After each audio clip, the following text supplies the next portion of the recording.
Nero Wolfe and the Game of Pride. It was a Friday in October when the letter arrived that would nearly destroy Nero Wolfe. I say nearly, because Wolfe is still alive, still drinking beer in the brownstone on West 35th Street, still tending his orchids, and still driving me crazy with his monumental ego. But for 3 weeks that autumn, I watched that ego, that magnificent, infuriating fortress of pride, become the weapon someone used to hunt him. The morning started ordinary enough.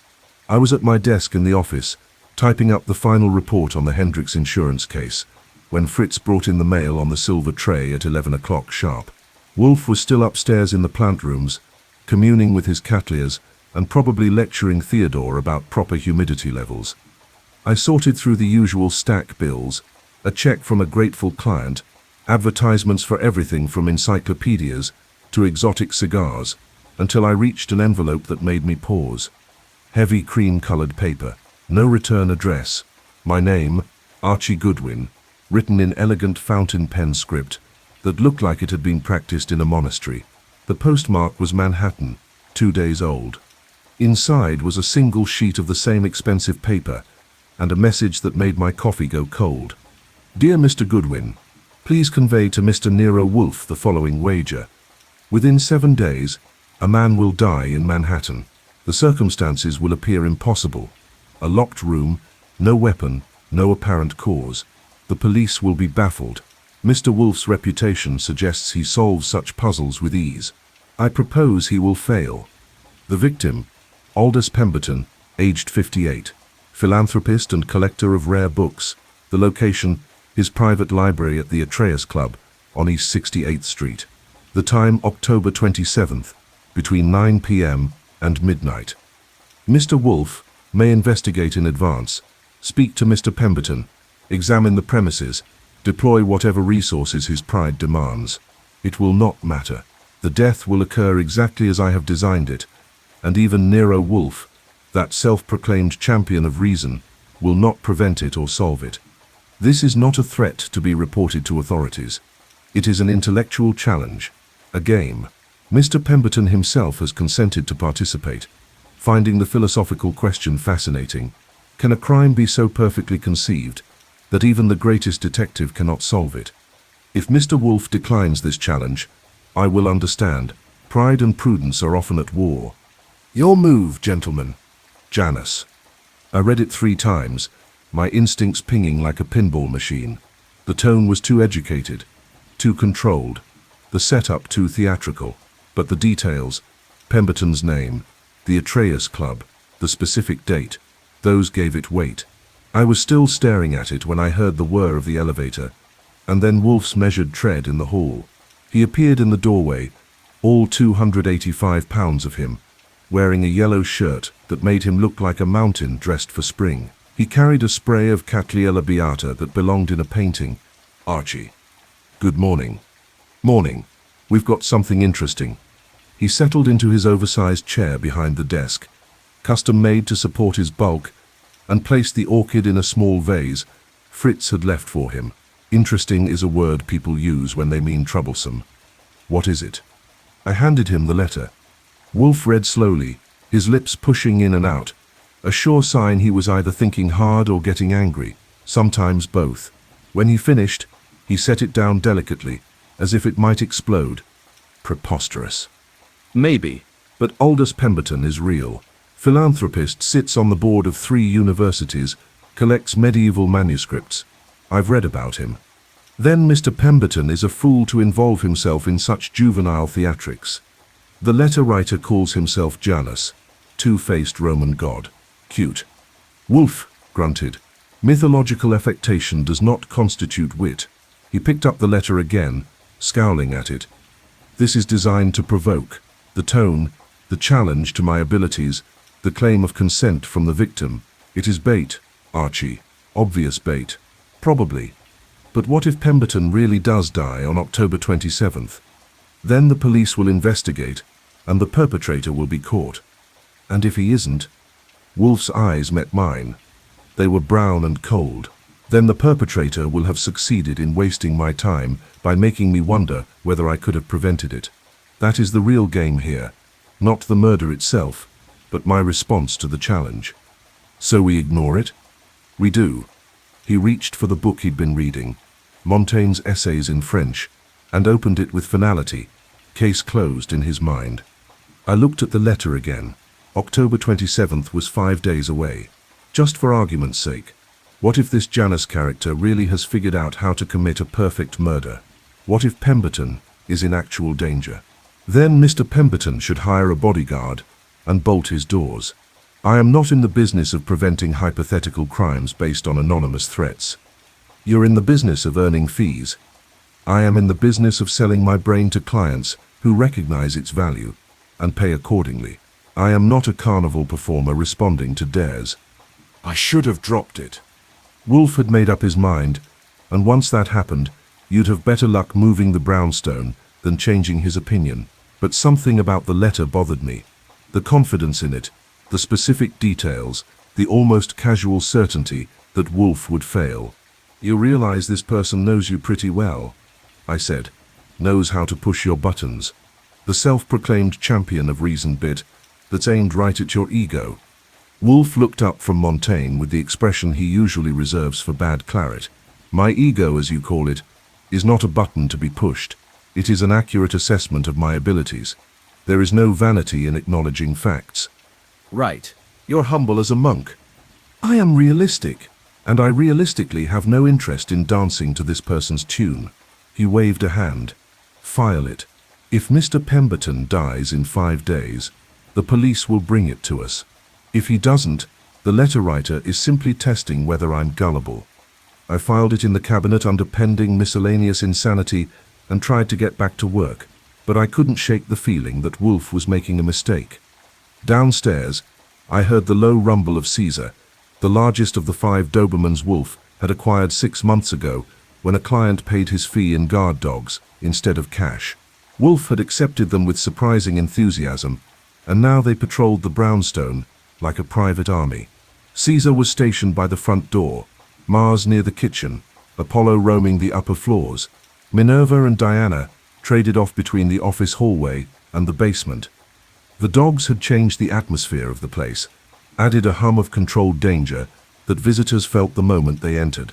Wolfe claimed they were practical security. I thought they were an extension of his ego, another demonstration that he lived in a fortress of his own making. By noon, I'd forgotten about the letter. By 1 p.m., when Fritz called us to lunch in the dining room, Wolfe was expounding on the superiority of French philosophy over German, and the whole thing seemed like exactly what he'd said, juvenile theatrics. Then, at 2:47 p.m., the phone rang. I answered. Nero Wolfe's office. Mr. Goodwin. The voice was male, educated, with a faint European accent I couldn't place. This is Aldous Pemberton. I believe you received a letter concerning me this morning. I sat up straight. We did. You're saying it's legitimate? I'm saying I need to speak with Mr. Wolfe immediately. In person, if possible, this afternoon. Mr. Wolfe doesn't go out on business. You're welcome to come here. I'll be there in an hour. He hung up before I could ask any more questions. I went to the dining room, where Wolfe was finishing his brandied peaches and looking content with the world. That was Aldous Pemberton. He's coming here. He says the letter is real. Wolfe's spoon paused halfway to his mouth. For 5 seconds, he didn't move. Then he set the spoon down carefully and reached for his napkin. How unfortunate, he said quietly. You still want to pass? His eyes were distant, already working the problem whether he wanted to or not. Show Mr. Pemberton in when he arrives. I will listen. That commits us to nothing. But I knew better. The hook was set. Someone had known exactly what bait would work on Nero Wolfe, a challenge he couldn't ignore wrapped in a puzzle he couldn't resist. Downstairs, Caesar let out a low growl at nothing in particular. The game had begun. Aldous Pemberton arrived at 3:52 p.m., 8 minutes early, which told me he was nervous despite his polished exterior. He was tall, maybe 6'1", with silver hair combed back from a high forehead and the kind of careful grooming that spoke of money 3 generations deep. He wore a charcoal suit that probably cost more than my car and carried a walking stick with a silver wolf's head handle, affectation or necessity. I couldn't tell. When I opened the front door, Caesar was there beside me, all 95 pounds of black muscle and disciplined menace. Pemberton didn't flinch, just nodded at the dog, the way you'd acknowledge a maître d'œuvre. "Mr. Goodwin?" "That's right. Come in." I led him past Mars, who was stationed in the hall, and into the office. Wolfe was at his desk, freshly returned from his afternoon session with the orchids, looking immovable as Gibraltar. He didn't stand. He never does for anyone except ladies, and barely then, but he inclined his head a fraction of an inch. "Mr. Pemberton, please sit." Pemberton took the red leather chair. I stayed at my desk, notebook ready. "Thank you for seeing me, Mr. Wolfe. I realize this situation is unorthodox." "It is absurd," Wolfe said flatly. "I've read the letter. If you've genuinely agreed to participate in some demented wager that puts your life at risk, you should be speaking with a psychiatrist, not a detective." Pemberton smiled thinly. "I expected skepticism. Let me explain." He leaned forward, hands clasped over the wolf's head of his cane. 2 weeks ago, I was approached by someone calling himself Janus. He came to my home, somehow bypassing my security, and presented me with a proposition. He claimed to have designed what he called the perfect crime, but needed it tested. He needed, specifically, someone of sufficient intelligence to recognize when they were being killed. "Charming fellow," I said. His words, not mine. He explained that he had chosen me because of my academic connections, my public profile, and my curiosity about questions of determinism and free will. He said that if I agreed to be the subject of his experiment, and if I survived, which he claimed was possible if I was clever enough, he would donate $5 million to the philosophical foundation I chair. Wolfe's eyebrows went up a millimeter. $5 million to risk your life? $5 million to test a philosophical question? Can a mind sufficiently superior design a trap that even the intended victim, fully warned, cannot escape? And you said yes. I said yes. Pemberton looked faintly embarrassed. "I'm 58 years old, Mr. Wolfe. I've spent my life funding other people's ideas. For once I wanted to be part of something genuinely unprecedented. Even if it kills me, it's a meaningful question." Wolfe was silent for a long moment, studying Pemberton like he was a new species of orchid. "You're a fool." "Perhaps, but I'm a fool who's already received the first payment. $1 million, transferred to the foundation's account 3 days ago. The remaining $4 million comes if I survive, until November 1st. And if you die on October 27th, as the letter predicts, then Janus has proven his point, and the foundation keeps the million." He was very clear about the terms. I jumped in. "Did you meet this Janus face to face?" "No. He wore a mask, a white half-face, like a theatrical mask, and his voice was altered, mechanical. Very." Pemberton searched for the word. "Theatrical. What did he look like? Height, build?" "Average height, perhaps 5'10". "Medium build." He could have been anyone. The mask and voice distortion made identification impossible. Wolfe grunted. "And you expect me to prevent your murder while simultaneously solving it after the fact? Contradictory goals, Mr. Pemberton. I expect you to try. Janus sent you that letter because he wants you involved. He studied you, I think. Knows your methods, your reputation. He wants to beat you specifically." "Then he has mistaken pride for stupidity," Wolfe said coldly. "I don't play games, Mr. Pemberton. I solve crimes for fees.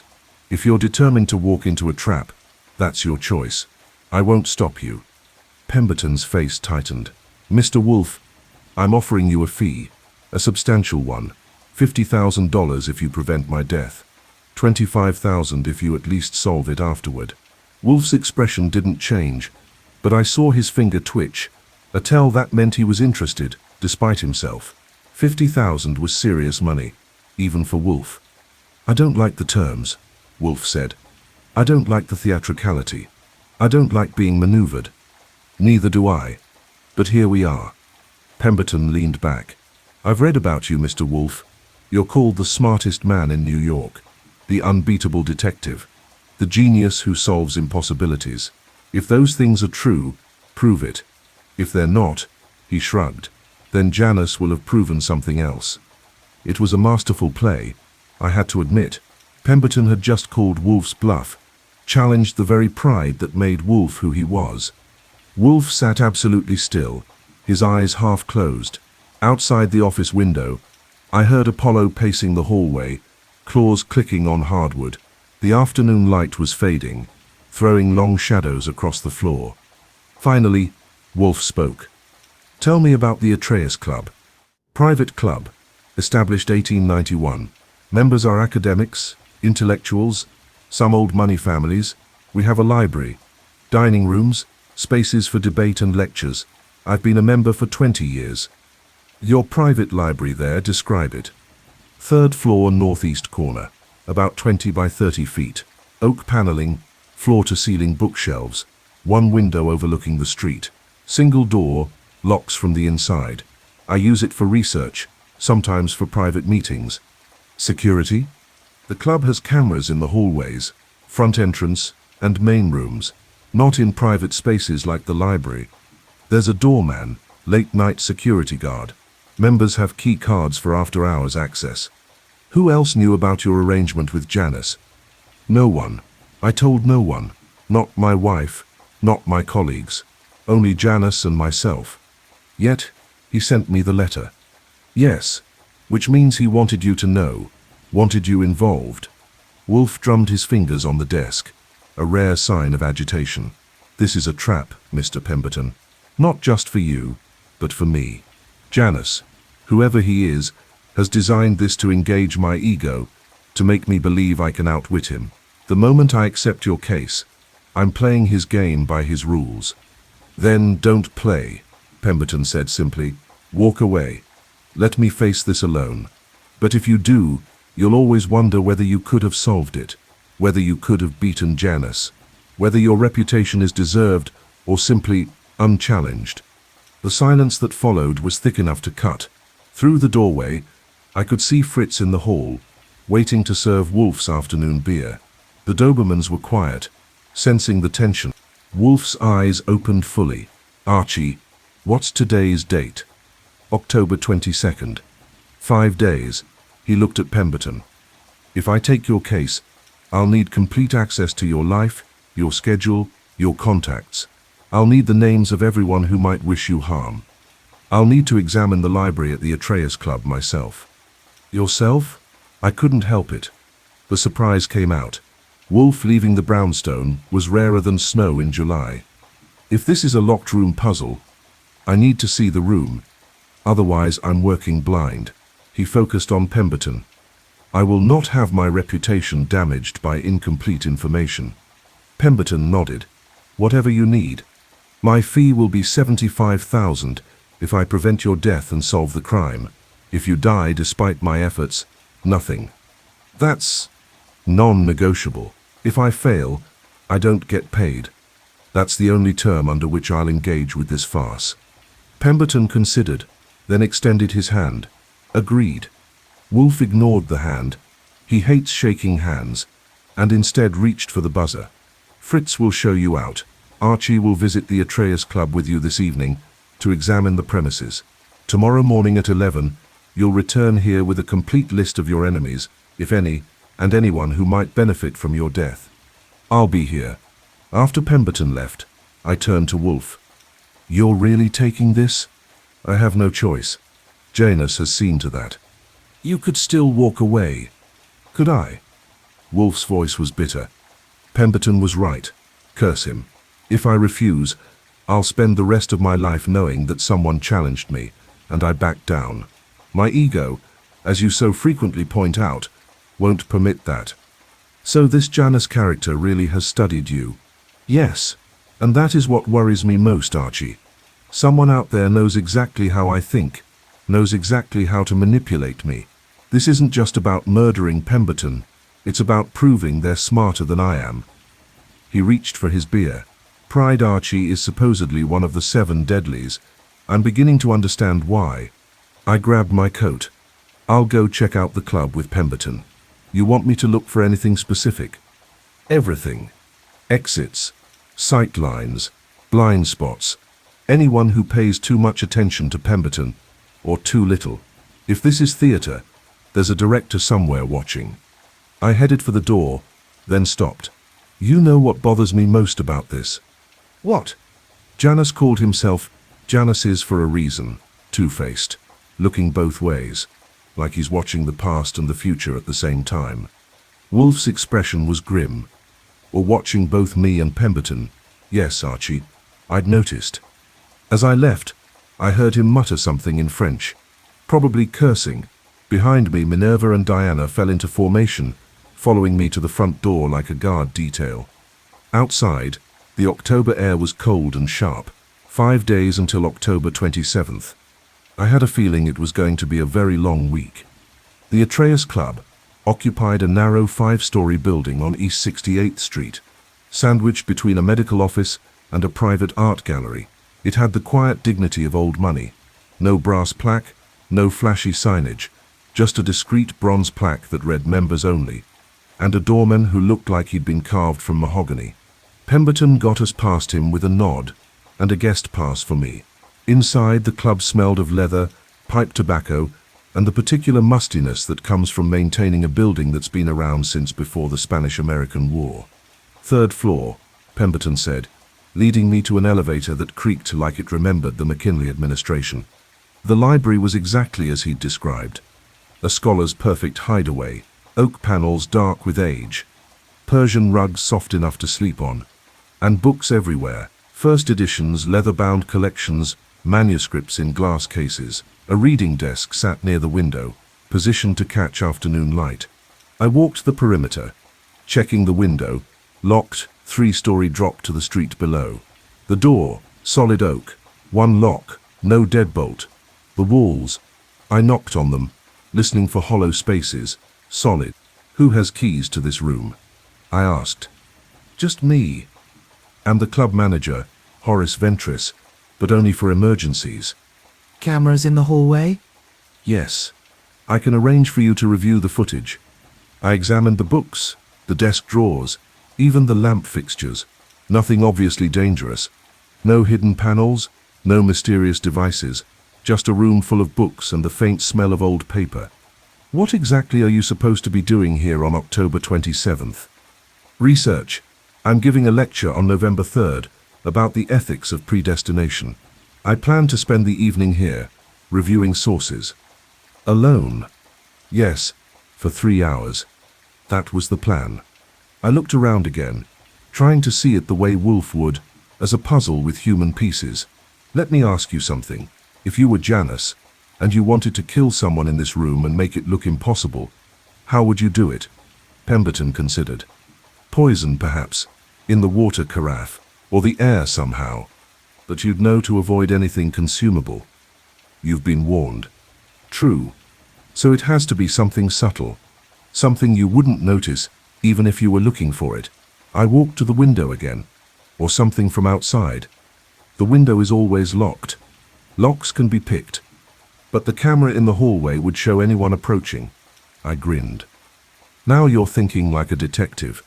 Good. That's what we need to do. Anticipate every angle. I checked my watch. I want to talk to the club manager and look at the security setup. Then I need to get back to the brownstone. Mr. Wolfe's going to want a detailed report. We spent another hour at the club. I interviewed Horace Ventris, a precise little man with wire-rimmed glasses who treated the club's rules like holy scripture.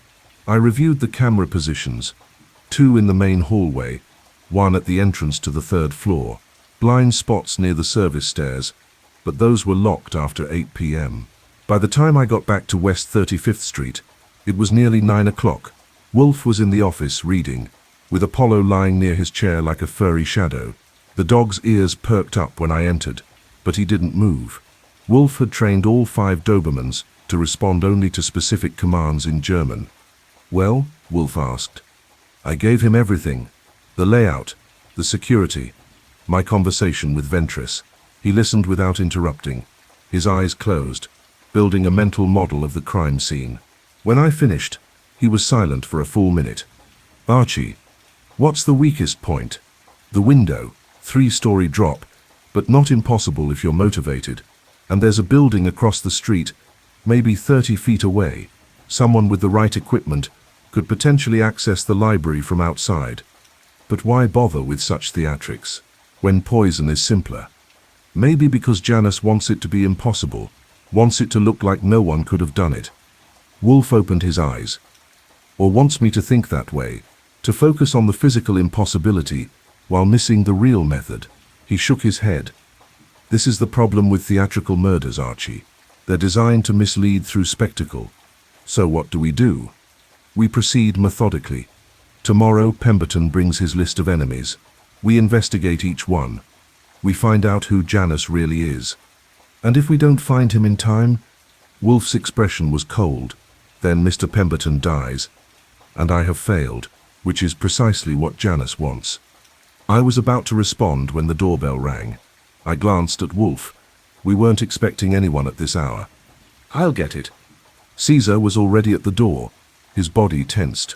Through the glass panel, I could see a woman, late 30s, dark hair, elegant, even in her obvious distress. I opened the door to the chain length. Can I help you? Is this Nero Wolfe's residence? Her voice was shaking. I need to see him. It's about my husband, about Aldous Pemberton. I let her in. Her name was Leonora Pemberton, and she was everything Aldous hadn't been. Emotional, immediate, desperate. She burst into Wolfe's office like a storm, ignoring the Dobermans, ignoring me, focusing entirely on Wolfe.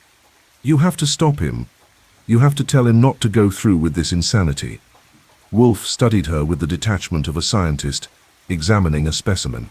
Mrs. Pemberton, please sit. You're referring to your husband's arrangement with the person calling himself Janus. Yes, he told me tonight. Finally told me. He's going to get himself killed over some idiotic philosophical game, and he thinks it's noble. She sank into the chair, trembling. Mr. Wolfe, Aldous is brilliant, but he's also reckless. He has no sense of danger. He thinks intellect is armor. Many intelligent people make that mistake. Can you protect him? I've agreed to try. Whether I'll succeed is another matter. Leonora leaned forward. There's something you should know, something Aldous wouldn't tell you, because he doesn't think it matters. But it does. Wolfe's eyes sharpened. Go on. 3 years ago, Aldous was involved in a scandal, a plagiarism accusation. One of his protégés, a philosopher named Matthias Krell, claimed Aldous had stolen his ideas for a book on free will and determinism. The case was settled quietly, but Krell never forgave him. Where is Krell now? New York. He teaches at Columbia. And Mr. Wolfe, she paused. Krell is brilliant. Truly brilliant. Brilliant enough to design something like this. I made a note. Anything else we should know? Yes. Leonora's voice dropped. Aldous received another message yesterday. He didn't tell you about it, did he? Wolfe sat up straighter. No. It was delivered to our home. A card. Unsigned. It said, "Tell Wolfe about Montenegro, or I will." The temperature in the room seemed to drop 10 degrees.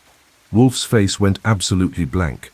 The expression he gets when something has struck a nerve he doesn't want anyone to see. Montenegro, he said quietly. Aldous didn't know what it meant. But you do, don't you? Wolfe was silent for a long moment. Outside I heard Minerva's low growl from the hallway. Finally, Wolfe spoke. Mrs. Pemberton, thank you for this information. Archie will see you out. Please tell your husband to be here tomorrow at 11 as planned. But what about Montenegro? What does it? Nothing that concerns you. Good evening. His tone made it clear the conversation was over. I escorted Leonora Pemberton to the door, gave her my card, and promised to call if we learned anything. When I returned to the office, Wolfe was standing at the window, staring out at the street. He almost never stands unless he has to. Montenegro, I said. You want to tell me what that's about? No. Come on. If it's relevant to the case, it's not relevant. It's personal. He turned to face me. Archie, before I came to America, I spent time in Montenegro. I was younger, more foolish, more vulnerable to certain kinds of manipulation. There was a man there, a professor of philosophy and rhetoric. We engaged in debates, competitions of intellect. I thought of him as a rival. He thought of me as an enemy. What was his name? Demetrius Latros. He was brilliant, vicious, and entirely without moral constraints. We played what he called the game of pride, intellectual wagers, where the loser had to admit public defeat. I won 3 times. He never forgave me. You think Janus is this Latros? I think Janus wants me to think that, whether it's true or not. Wolfe shook his head. Latros would be in his 80s now, if he's even alive. But his methods, his love of theatrical manipulation, his obsession with pride as a weapon, all of this feels like him. So what do?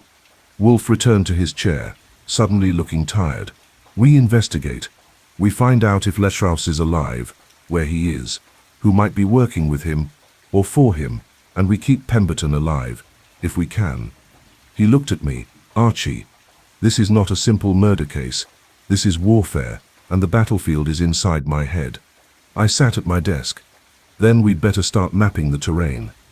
We worked until past midnight, building lists of names, connections, possibilities. By the time Fritz came to remind Wolfe it was long past his bedtime, we had 14 potential suspects and 40 unanswered questions. As I locked up for the night, setting the alarm system and checking that all 5 Dobermans were positioned correctly, I thought about what Wolfe had said. Warfare, inside his head. Someone had studied Nero Wolfe so carefully that they knew exactly how to hurt him, not with threats or violence, but with pride. They'd turned his greatest strength into his greatest vulnerability, and in 4 days, we'd find out if that was enough to destroy him. Friday morning I was on the phone by 9, tracking down Matthias Krell while Wolfe was upstairs tending his orchids. Getting information from Columbia University is like pulling teeth from a crocodile, but I eventually learned that Krell taught a seminar on existentialism every Tuesday and Thursday afternoon. Today was Saturday, so that was no help. I tried his office number. No answer. His home number was unlisted. Naturally. I was debating whether to drive up to Columbia and stake out the philosophy department when the phone rang. Nero Wolfe's office, Archie Goodwin. Mr. Goodwin, this is Rosalind Thane. I'm a journalist with the Manhattan Chronicle. I'd like to speak with Mr. Wolfe about the Pemberton matter.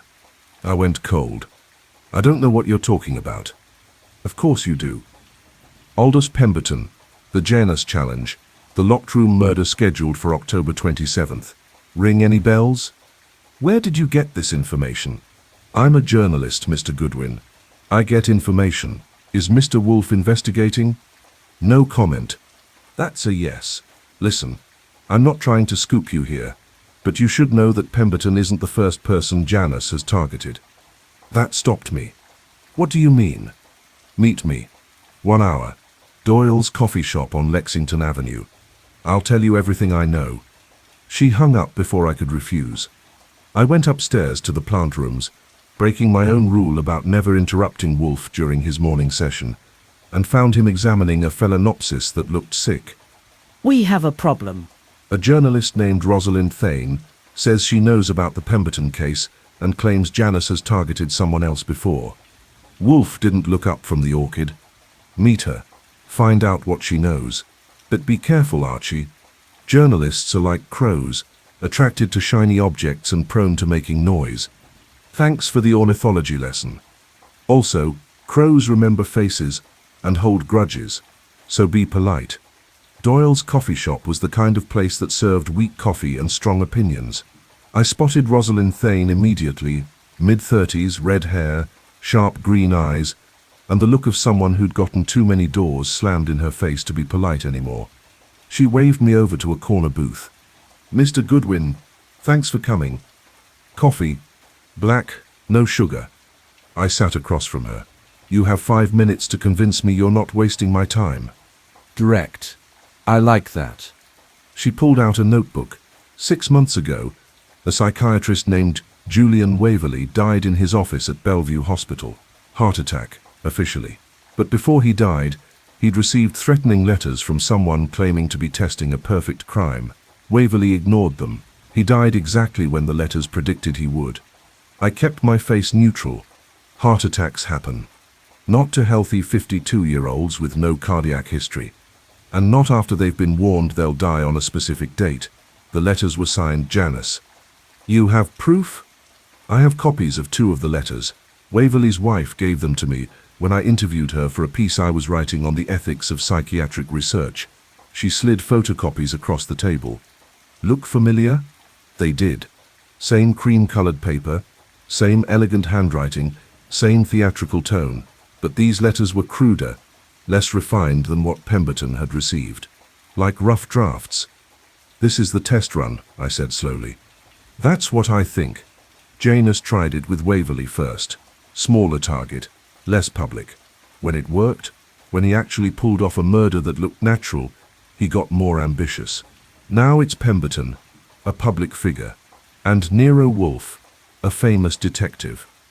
What did the police say about Waverley's death? Nothing suspicious. Natural causes. Case closed. She leaned forward.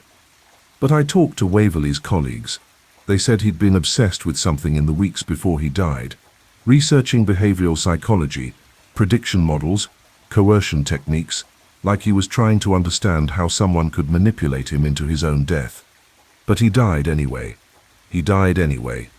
I drank my coffee, thinking, if Thane was right, this wasn't just about Pemberton.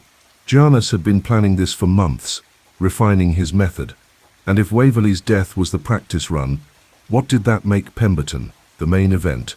Why are you telling me this? I asked. If you're a journalist, why not print it? Because I did, sort of. I wrote a piece about Waverley's death, raised questions, suggested it might not have been natural. My editor killed the story, said I had no evidence, just speculation and conspiracy theories. After that, I kept digging on my own time. And now you want Wolfe to solve it, so you can write the big exposé.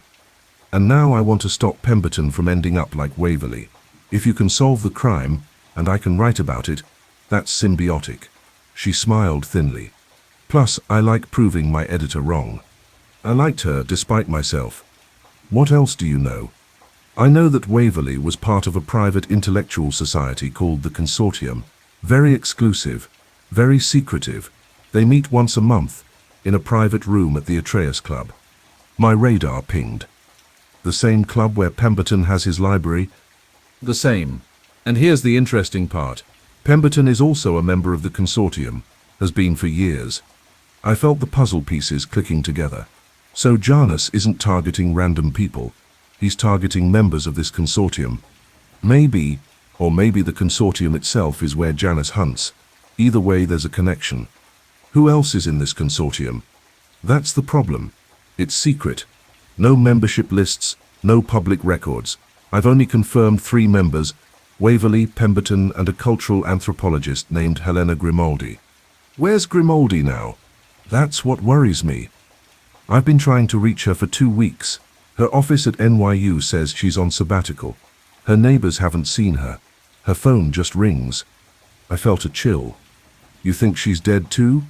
I think she might be next. Or she might already be gone. Thane closed her notebook. Look, I know Wolfe doesn't like journalists. I know he probably told you to brush me off. But if Janus is targeting Consortium members, we need to figure out who's in that group and warn them, before October 27th becomes a mass murder. I stood up. I need to get back. Give me your number. If we learn anything, I'll call you. That's it. That's all I can promise. She handed me her card. One more thing, Mr. Goodwin. Waverley's wife told me something else. In the last weeks before his death, Waverley kept mentioning a name. Said it was someone from his past, someone he thought was dead. The name was Latros. I stopped cold. Demetrius Latros. You know him. Mr. Wolfe knows him. Or knew him. A long time ago. Thane's eyes widened. Then this is personal. Janus isn't just targeting the Consortium. He's targeting Wolfe too, using Pemberton as bait. Yeah, I said quietly. We'd figured that part out. Back at the brownstone, I found Wolfe in the office with Pemberton, reviewing the list of enemies Pemberton had brought. It was disappointingly short. 2 former business rivals, one disgruntled nephew who'd been cut out of an inheritance, and Matthias Krell. I interrupted them. We need to talk. Now. I laid out everything Thane had told me.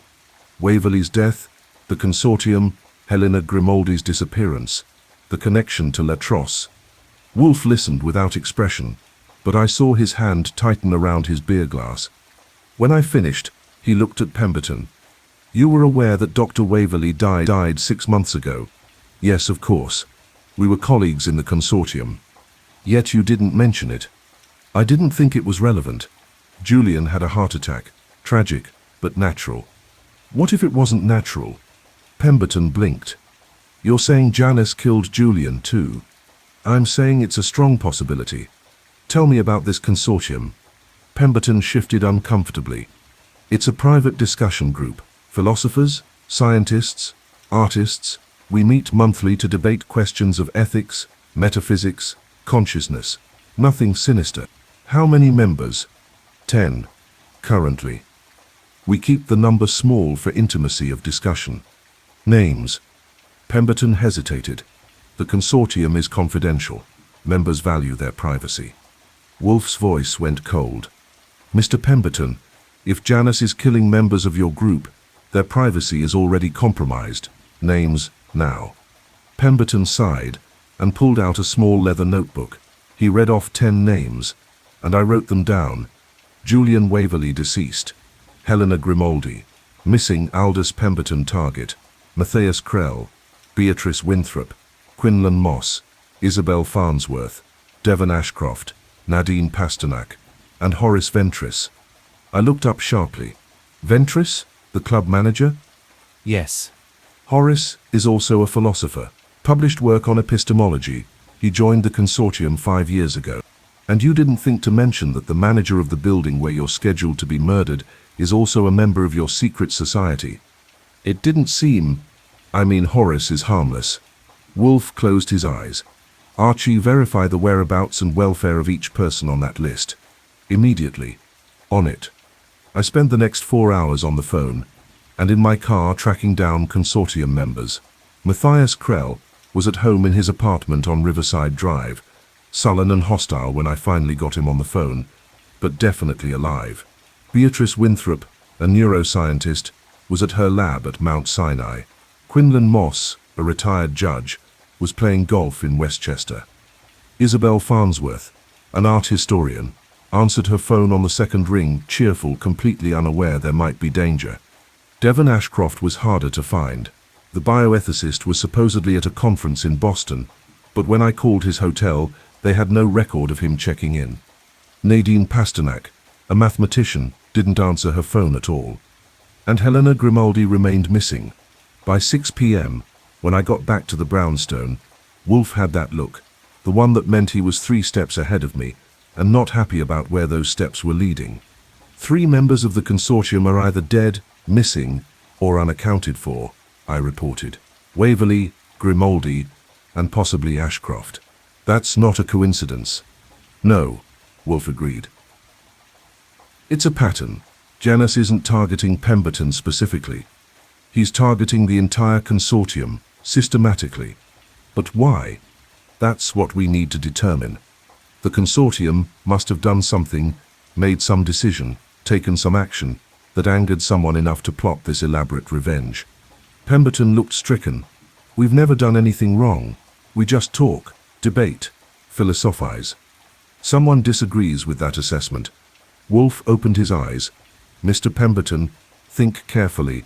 Has the Consortium ever expelled a member, rejected an applicant, taken a public position on anything controversial? Pemberton was quiet for a long moment. Then, slowly, there was Latros. Wolfe went absolutely still. 5 years ago, Demetrius Latros applied to join the Consortium. He was living in Montreal, teaching at McGill, brilliant man, but unstable, aggressive.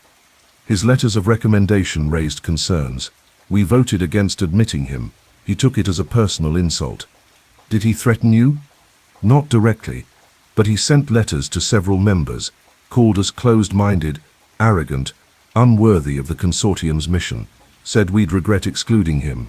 And you didn't think to mention this when discussing people who might wish you harm? That was 5 years ago.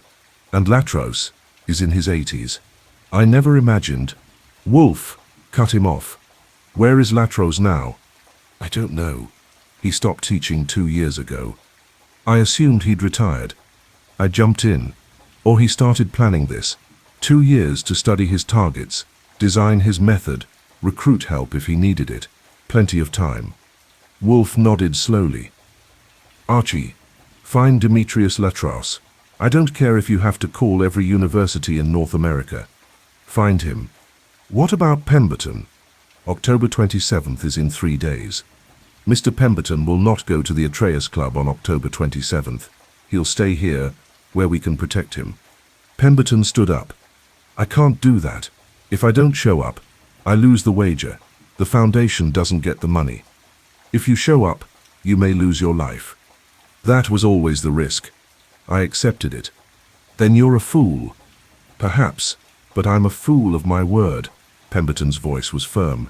I'll be at my library on October 27th, Mr. Wolfe. If you want to protect me, that's where I'll be.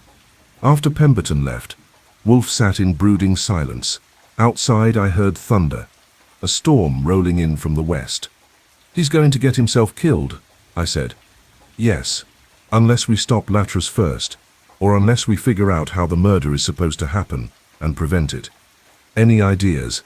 Several, none satisfactory. Wolfe reached for his beer. Archie, we're being played. Every step we take, every discovery we make, feels like something Latros wants us to find, like we're rats in his maze. So what do? We find the exit, before the maze becomes a trap. The storm broke at midnight. Thunder, lightning, rain hammering the brownstone's windows. I lay in bed listening to it, thinking about Julian Waverley, dying exactly when Latros predicted, about Helena Grimaldi missing, about Pemberton walking into his own murder, and about Wolfe's pride, the very thing that made him brilliant, also making him vulnerable. Somewhere in the city, Janus was watching, waiting, confident that his trap would work. I intended to prove him wrong, if I could just figure out how. Sunday morning brought rain and revelations, though not necessarily in that order. I was at my desk by 8, making calls despite the unholy hour. First hit, Demetrius Latros. According to McGill University's philosophy department, he'd retired in April 2023 and left no forwarding address. His pension checks were being deposited to a bank in Manhattan. Right here in the city. Second hit, Devon Ashcroft.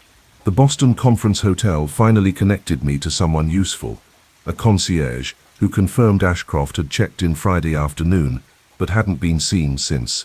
His room key hadn't been used, his bed hadn't been slept in. Hotel security was looking into it. I was making notes when Wolfe came down from the plant rooms at 9, earlier than usual. His face had that pinched look that meant he'd been thinking all night and hadn't liked his conclusions. Archie, status. I reported on Latros and Ashcroft. Wolfe listened, then went to his desk and sat heavily. We're losing control of this investigation, he said quietly. Latros is executing a plan we don't fully understand, and people are dying or disappearing faster than we can track them. So what's the play? We gather the remaining Consortium members, here, this afternoon. If Latros is targeting them, we need them where we can watch them. They'll come? They will, if they value their lives. Archie, call each one. Tell them it's urgent. Tell them Janus is real, and he's already killed at least one of them. Tell them anything necessary, but get them here by 3 o'clock. I started dialing. Matthias Krell was the hardest sell. I don't take orders from private detectives, he said coldly. If Wolfe wants to see me, he can come here. Mr. Wolfe doesn't go out, I said patiently. And if you care about staying alive, you'll make an exception. This is absurd. I'm not in danger. Julian Waverley thought that too. How's he doing? Silence. Then, 3 o'clock. I'll be there. Beatrice Winthrop, the neuroscientist, was more pragmatic. If someone's killing Consortium members, I want to know why. I'll bring my research files. Maybe there's something relevant. Quinlan Moss, the retired judge, had the gravitas of someone who'd spent decades listening to people lie under oath. I'll come, Mr. Goodwin, but I expect answers, not speculation. Isabel Farnsworth was terrified. I knew something was wrong. Helena missing. Devon not answering his phone. Oh God, is this really happening? That's what we're trying to determine, Miss Farnsworth. Please come, and please don't tell anyone outside the consortium about this meeting. Nadine Pasternak, the mathematician, picked up on the fourth ring. Her voice was hoarse, like she'd been crying. I can't come. I'm leaving town. I'm getting as far from New York as possible. Miss Pasternak, running might be the worst thing you can do. If Latros is watching... You know about Latros? Her voice cracked. Then you understand why I'm leaving. That man is evil, Mr. Goodwin. Pure evil. The consortium should never have rejected him. We should have let him in, kept him close where we could watch him. Tell that to Mr. Wolfe this afternoon. Help us understand what we're dealing with. I'll all right, 3 o'clock, but I'm not staying long. Horace Ventris, the club manager, was the easiest. Of course I'll come. Anything to help Aldous. This whole business has been dreadful. That left Pemberton himself, who'd already agreed to attend. And the 3 missing members, Waverley dead, Grimaldi missing, Ashcroft probably dead, though nobody wanted to say it out loud. By noon, Fritz had prepared the office for a crowd, extra chairs arranged in a semicircle facing Wolfe's desk, coffee service ready, and strict instructions to the Dobermans to behave, but remain visible. Wolfe wanted an atmosphere of controlled intimidation. At 2:45, Rosalind Thane called. I heard you're gathering the consortium today, she said without preamble. Where did you hear that? I'm a journalist, Mr. Goodwin. I hear things. Can I attend? No. Then at least tell me if you found Helena Grimaldi. We're working on it. That's what worries me. If you haven't found her, it means we're still looking. I'll call you if we learn anything. I hung up before she could argue, but I felt uneasy. If Thane had heard about the meeting, who else might know?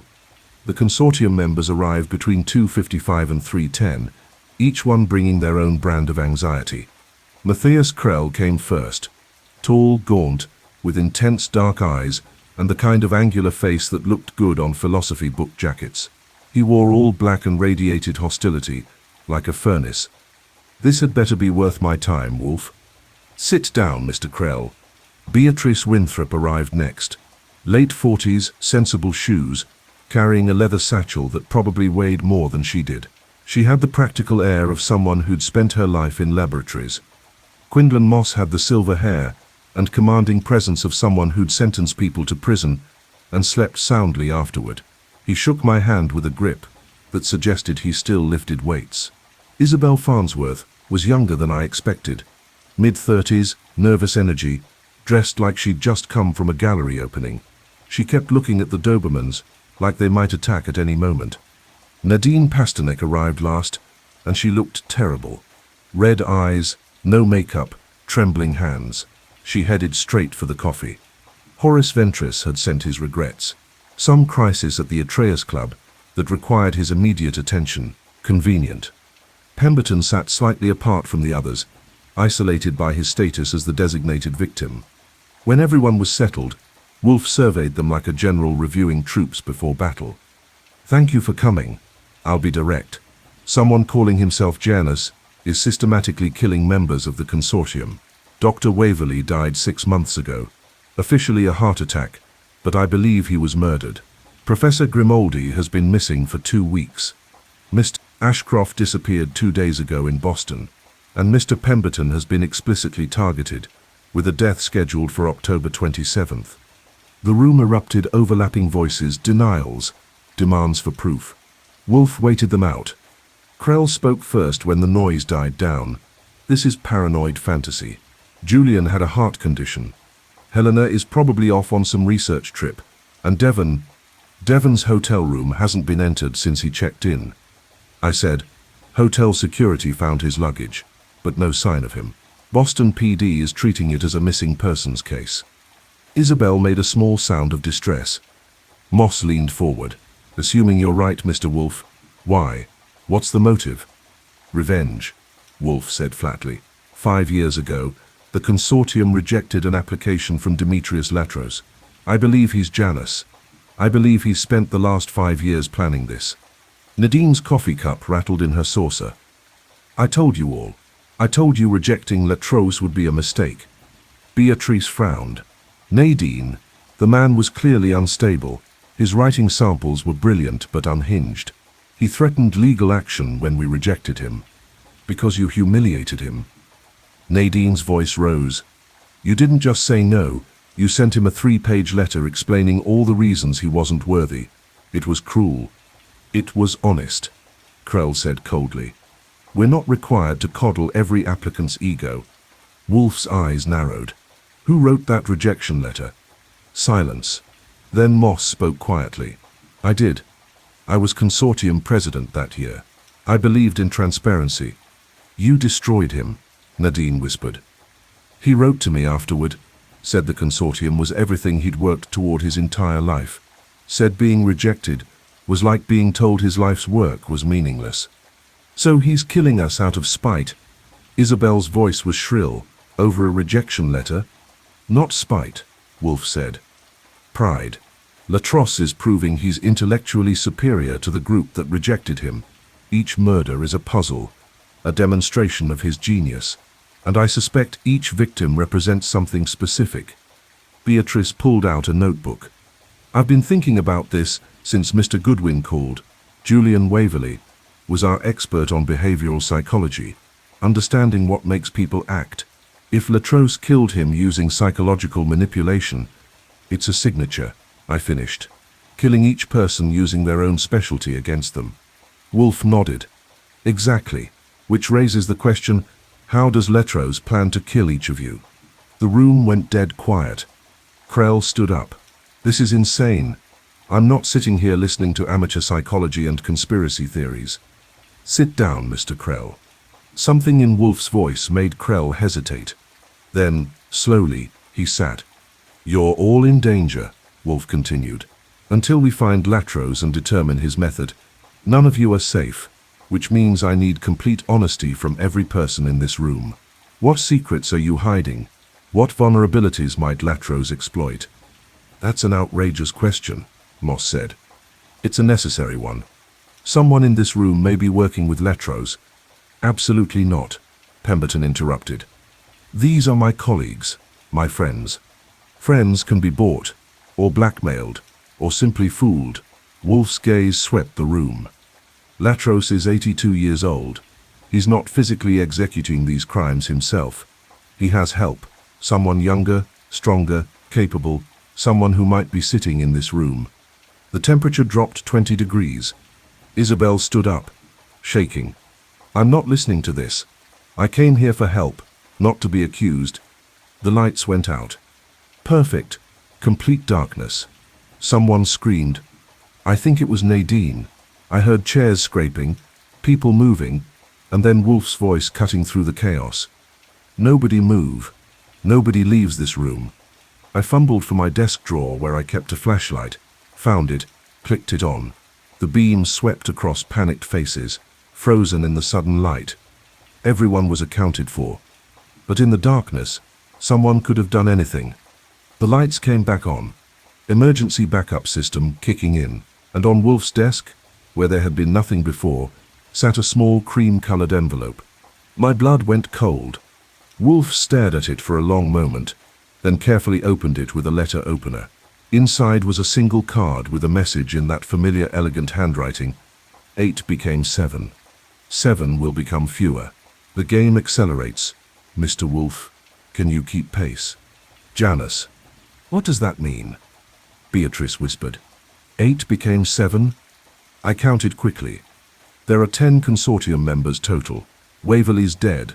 That's 9. If 8 became 7... Helena? Nadine said, her face white. Oh God, Helena's dead. Wolfe set the card down carefully. Or Devon Ashcroft, or both. He looked at me. Archie, call Inspector Kramer. We need police protection for these people. No police, Krell said sharply. The moment this becomes public, the Consortium's reputation... Your reputation, Moss turned on him. People are dying, Matthias. Allegedly dying. We have no proof. We have enough, Wolfe said heavily. This card was delivered while we sat in this room in the dark. Someone is in this building, or someone here let them in. I grabbed the phone, but it was dead, cut, and my cell phone had no signal. Impossible, except someone was jamming it. We're locked in, I said quietly. Pemberton stood up, his face determined. Then we searched the building, find whoever delivered that card. And walk into a trap?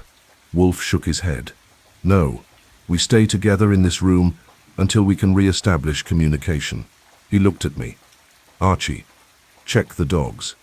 I went to the door carefully. Caesar should have been right outside, but the hallway was empty. I heard nothing, no barking, no growls, nothing. The dogs are gone, I called back. Wolfe's face went pale. In all the time we'd had those Dobermans, they'd never left their posts without his direct command.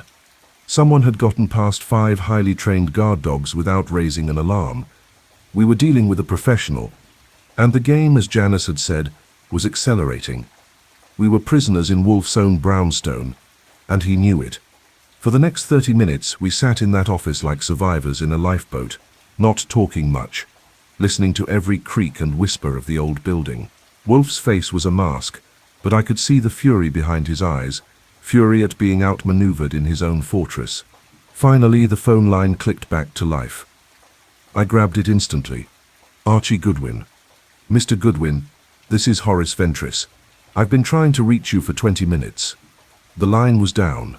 What's wrong? It's terrible. Just terrible. His voice was shaking. Helena Grimaldi was found an hour ago. In a taxicab on 5th Avenue. She's dead. The room went silent. Everyone had heard. How? I asked. The details are unclear. The taxi was locked from the inside. The driver had left the vehicle to use a restroom. When he returned, he found her. The police are calling it suspicious circumstances. I relayed this to Wolfe, who closed his eyes briefly. Where's the body now? I asked Ventris. Being transported to the medical examiner's office. Mr. Goodwin, I'm frightened. If Helena is dead, if someone is really targeting the Consortium, come here, now. We're gathering everyone we can protect. I can't. The club has been vandalized. Someone broke into the library, Pemberton's library. I need to secure the premises and file a police report. Send someone else. This is more important. I'd try to get there within the hour. I promise. He hung up. I turned to Wolfe.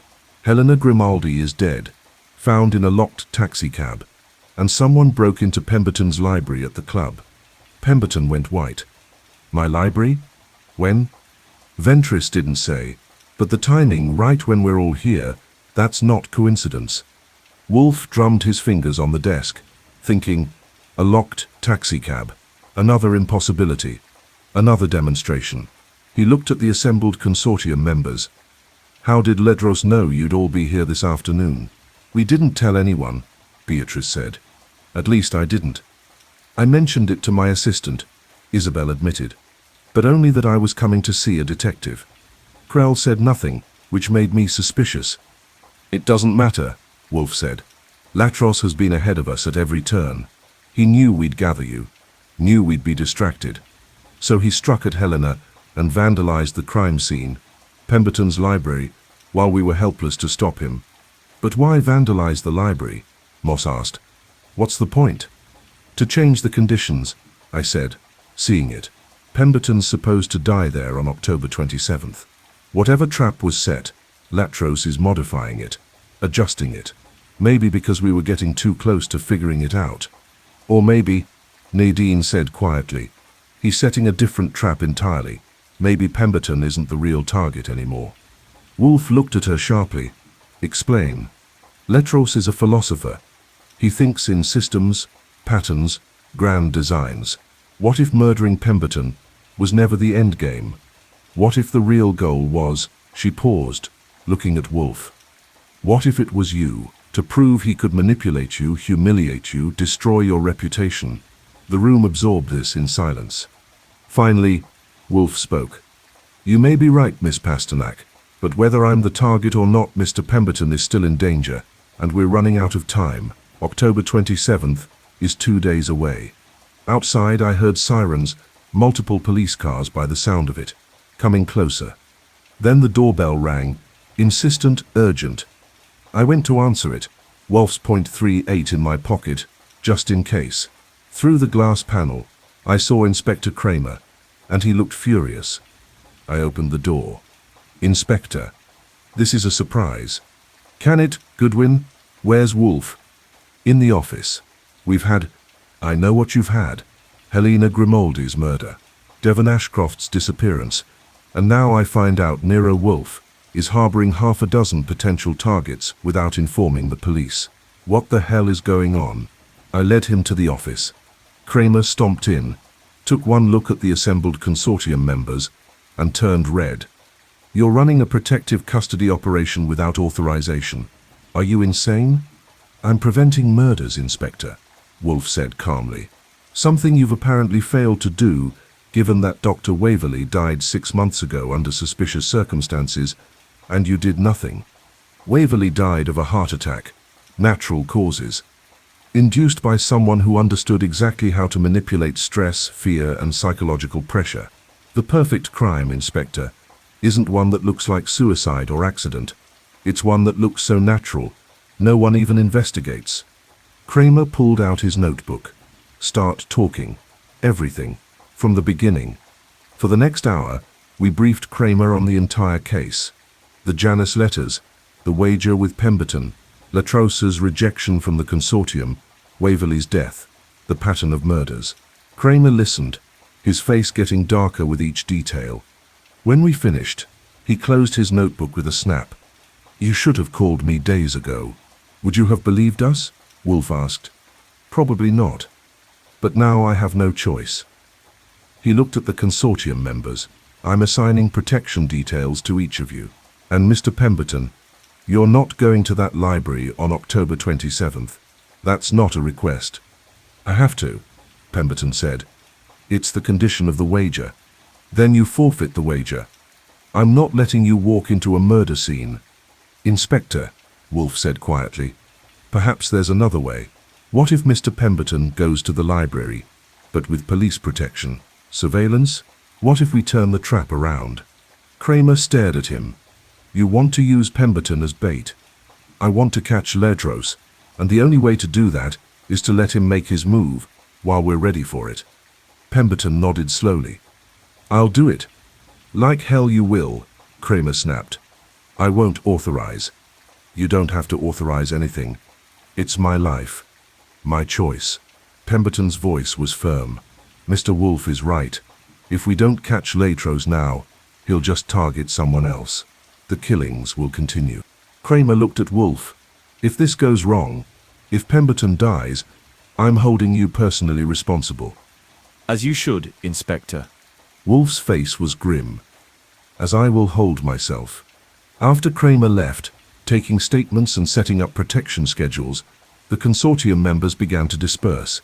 Each one had a police escort waiting outside, except for Krell, who refused protection and left in a rage.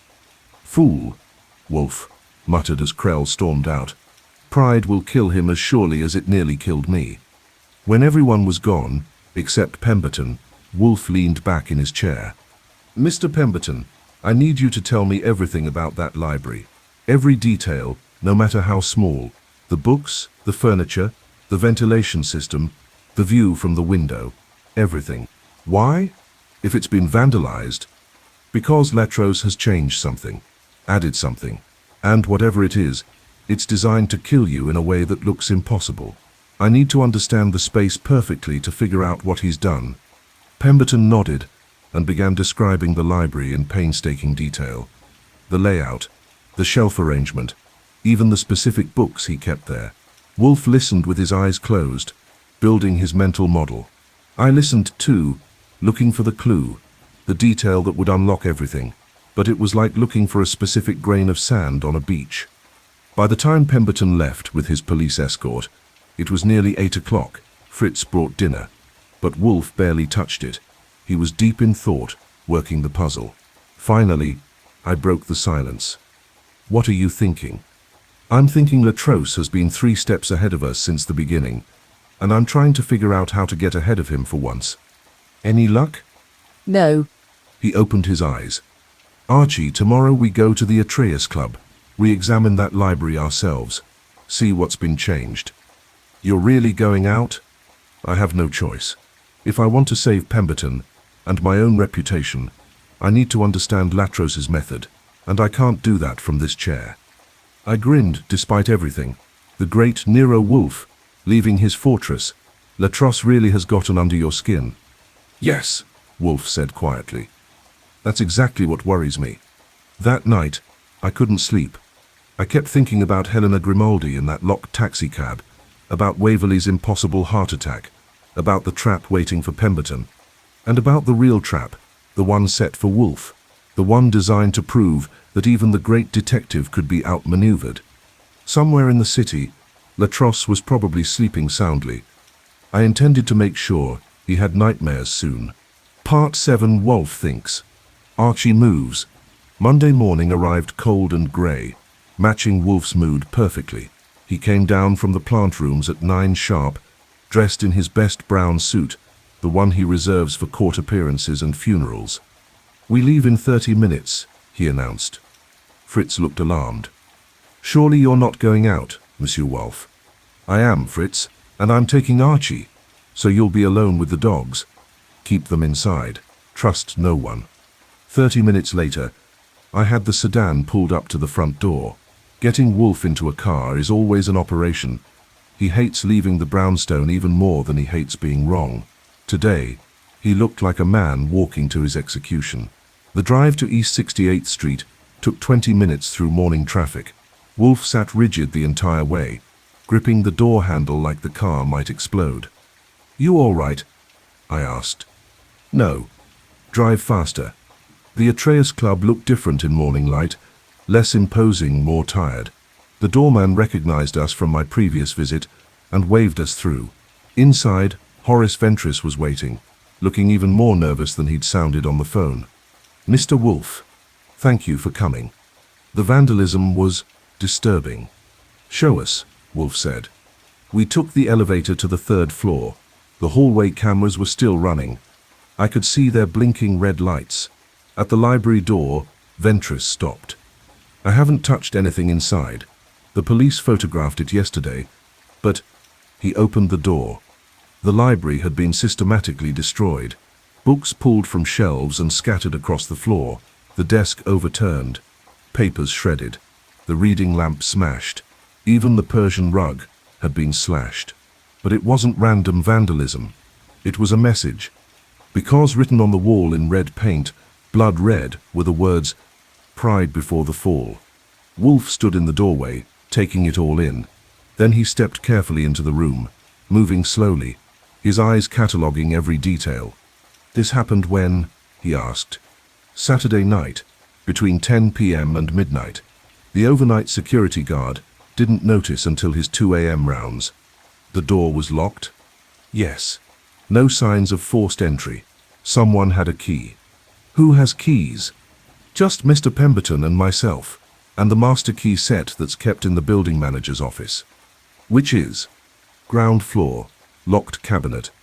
Wolfe knelt, an unusual effort for him, and examined the books on the floor. He picked one up, a leather-bound volume on ethics. The pages had been torn out methodically, one by one. Not rage, he murmured. Control. This was done carefully, deliberately. He looked up at me. Archie checked the window. I crossed to it. Still locked from the inside. Just as before, the window overlooked the street below, a 3-story drop to pavement. Across the street was an office building with dark windows. Still secure, I reported. Wolfe moved to the desk, now lying on its side. He examined the drawers, all pulled out and emptied. Mr. Ventris, what did Mr. Pemberton keep in this desk?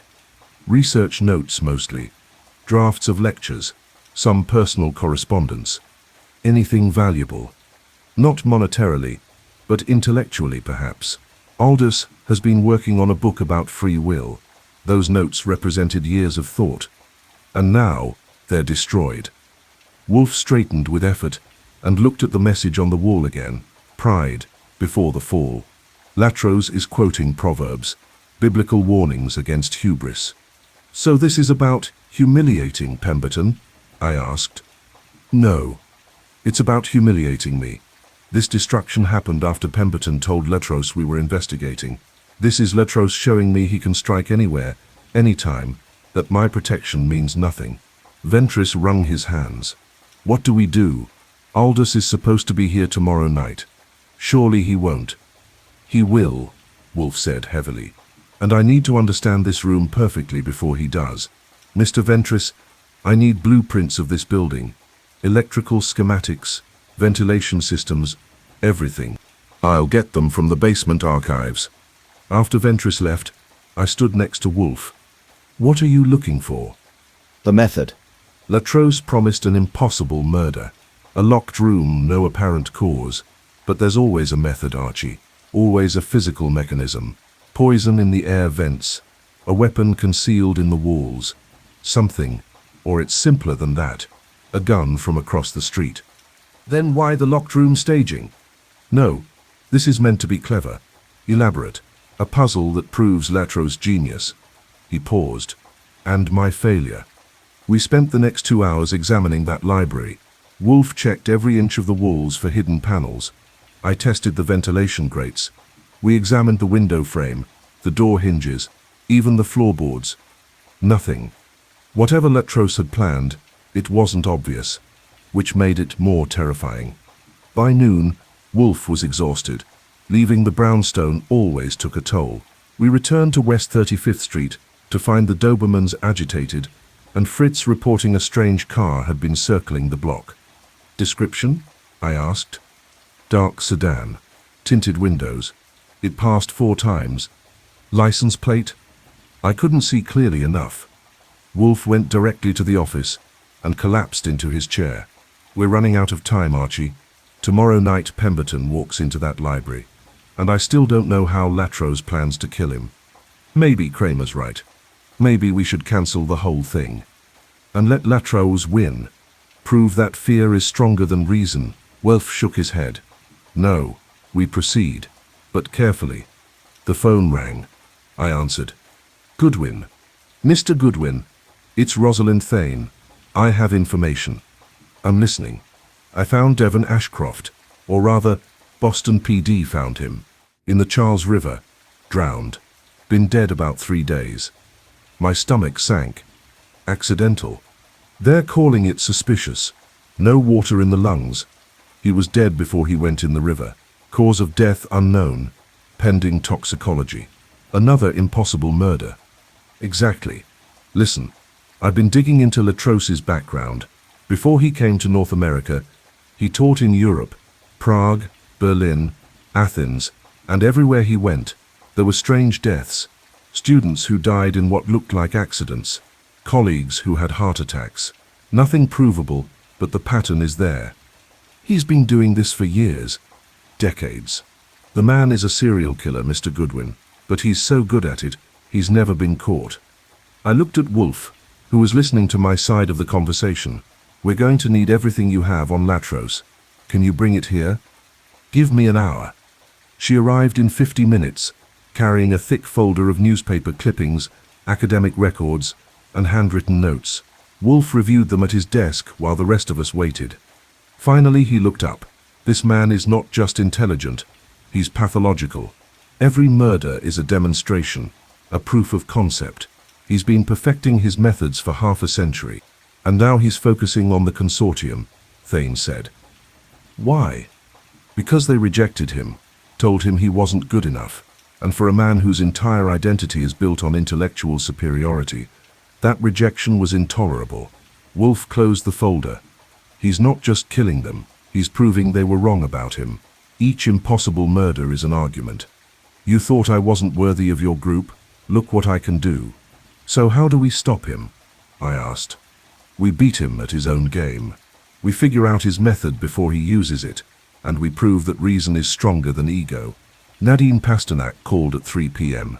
Mr. Wolfe, I've been thinking about the Consortium meetings about the discussions we had when we rejected Latros. There was something else, something I didn't mention yesterday. What? Latros didn't just apply to join.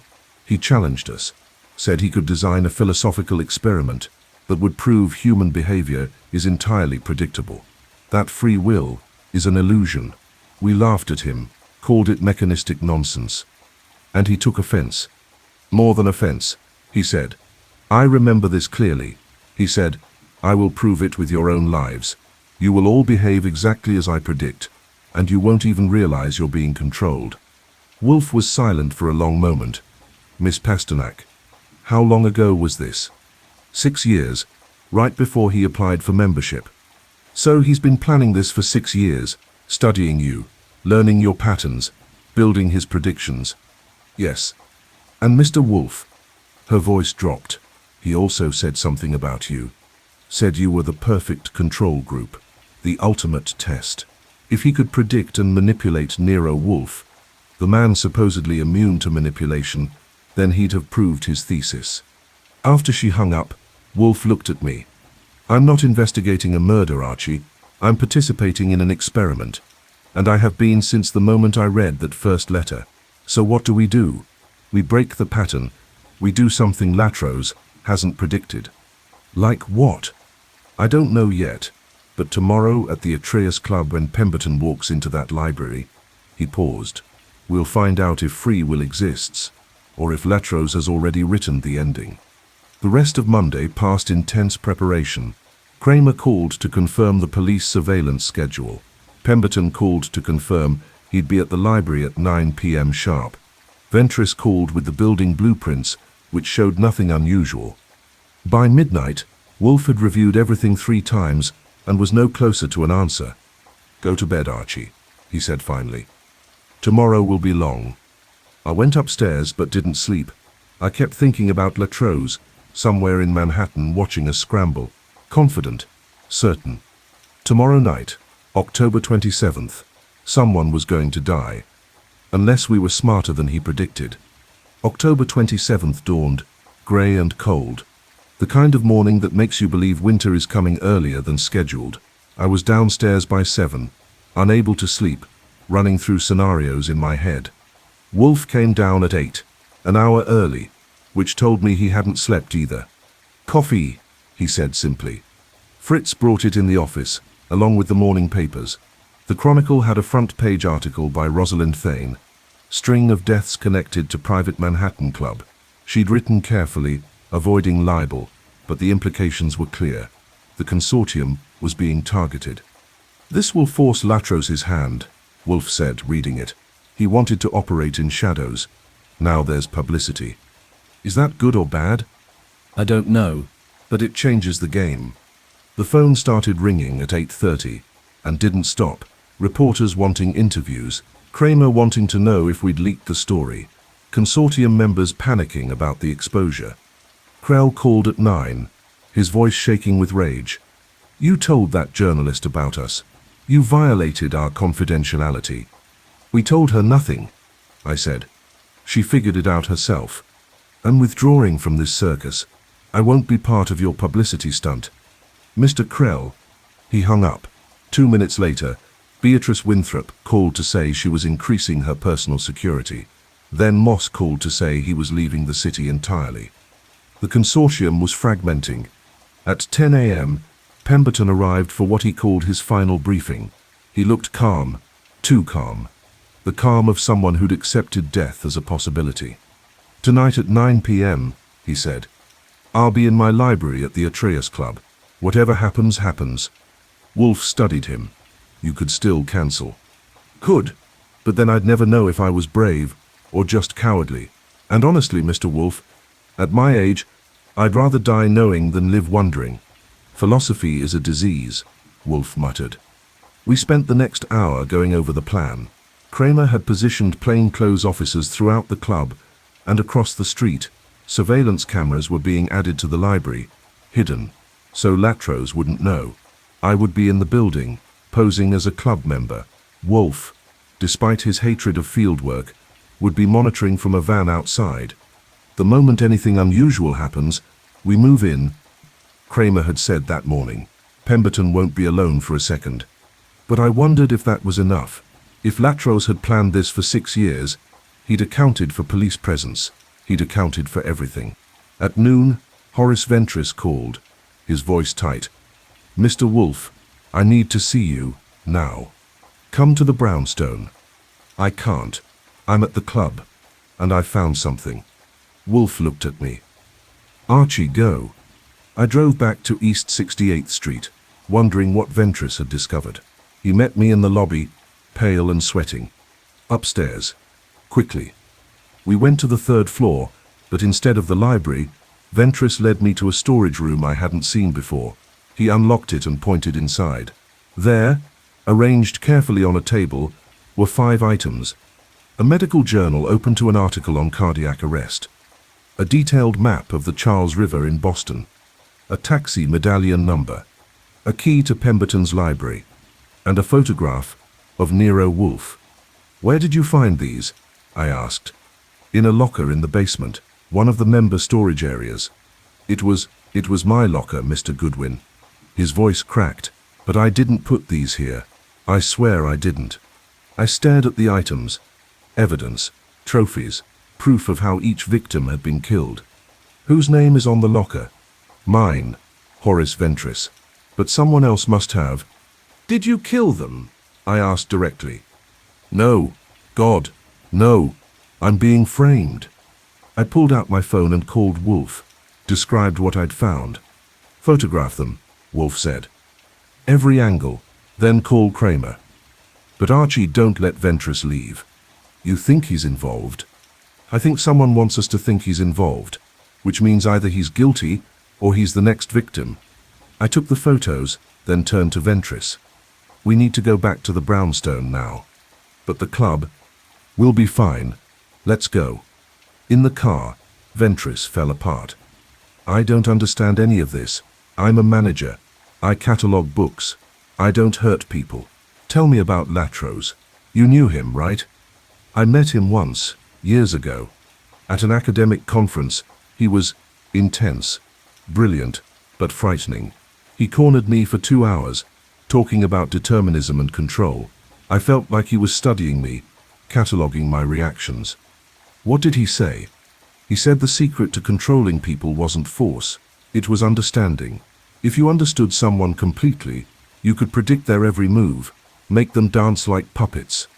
Ventris shuddered. It was chilling. Back at the brownstone, Wolfe questioned Ventris for an hour, while I stood guard.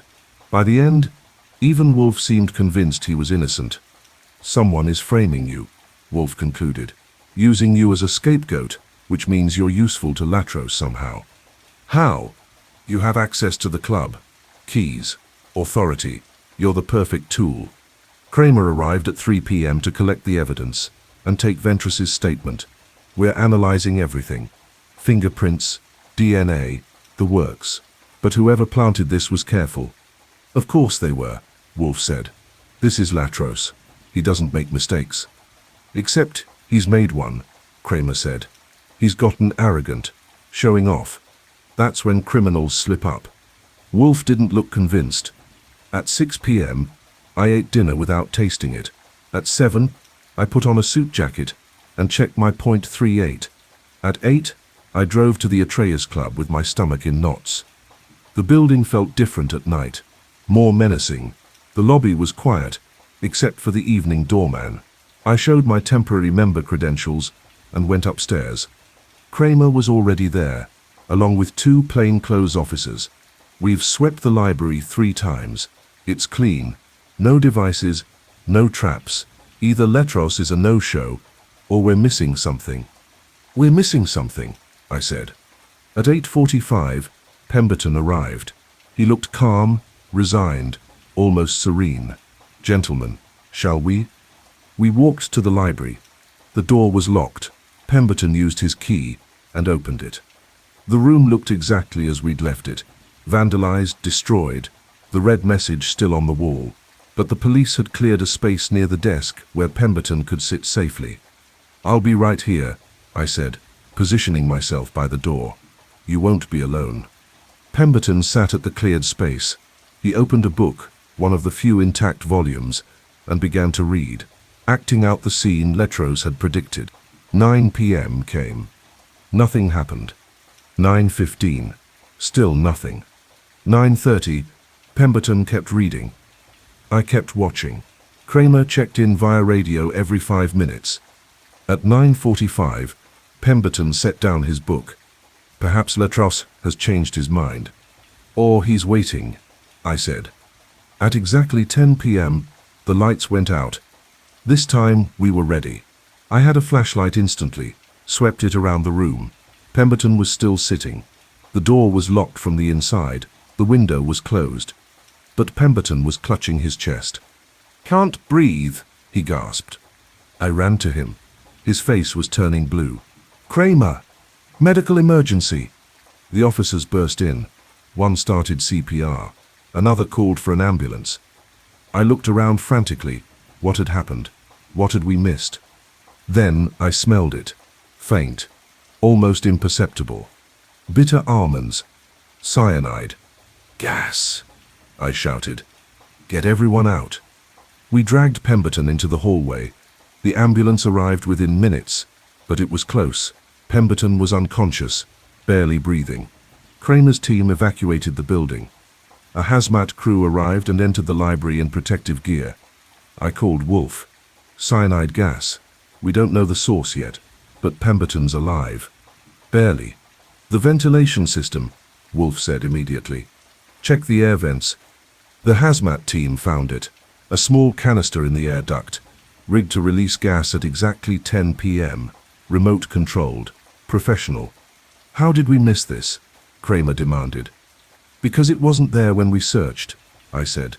"It was installed after our last sweep, probably within the last hour. But the building was locked down. We had officers everywhere. Clearly not everywhere enough. At the hospital, Pemberton stabilized, unconscious but alive. The doctors said he'd been seconds from death when we pulled him out. Latros had nearly won. I returned to the brownstone at midnight to find Wolfe still awake, staring at nothing.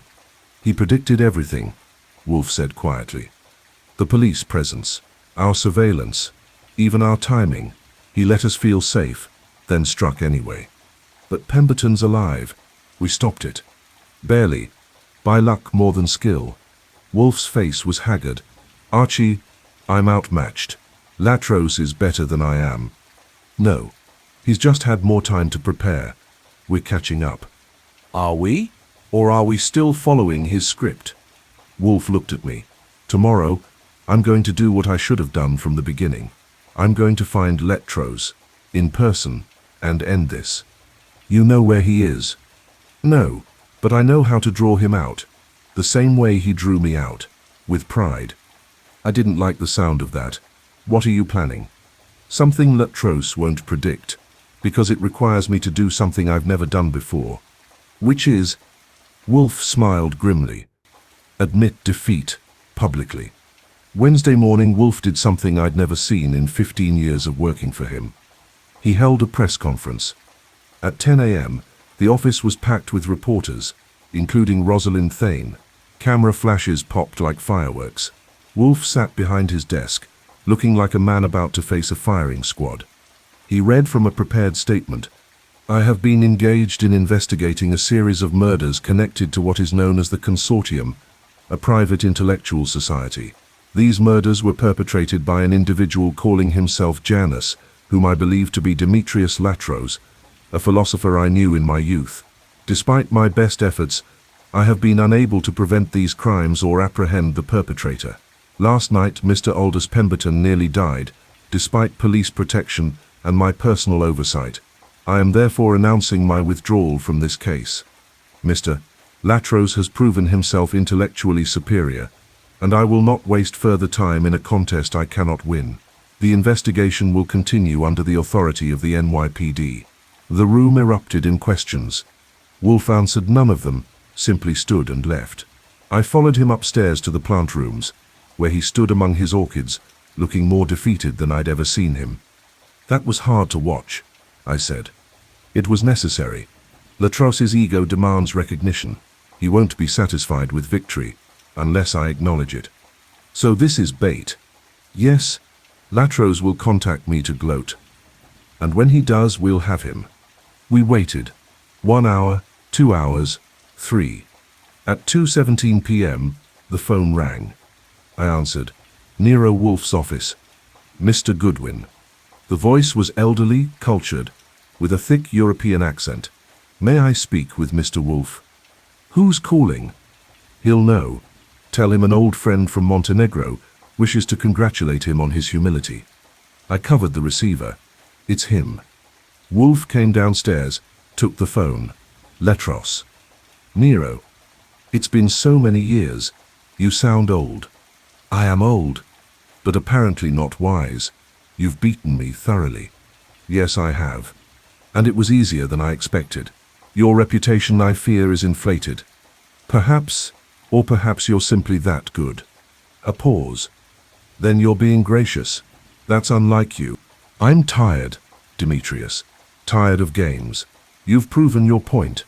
The Consortium was wrong about you. You're brilliant. Perhaps the most brilliant man I've ever encountered. Another pause.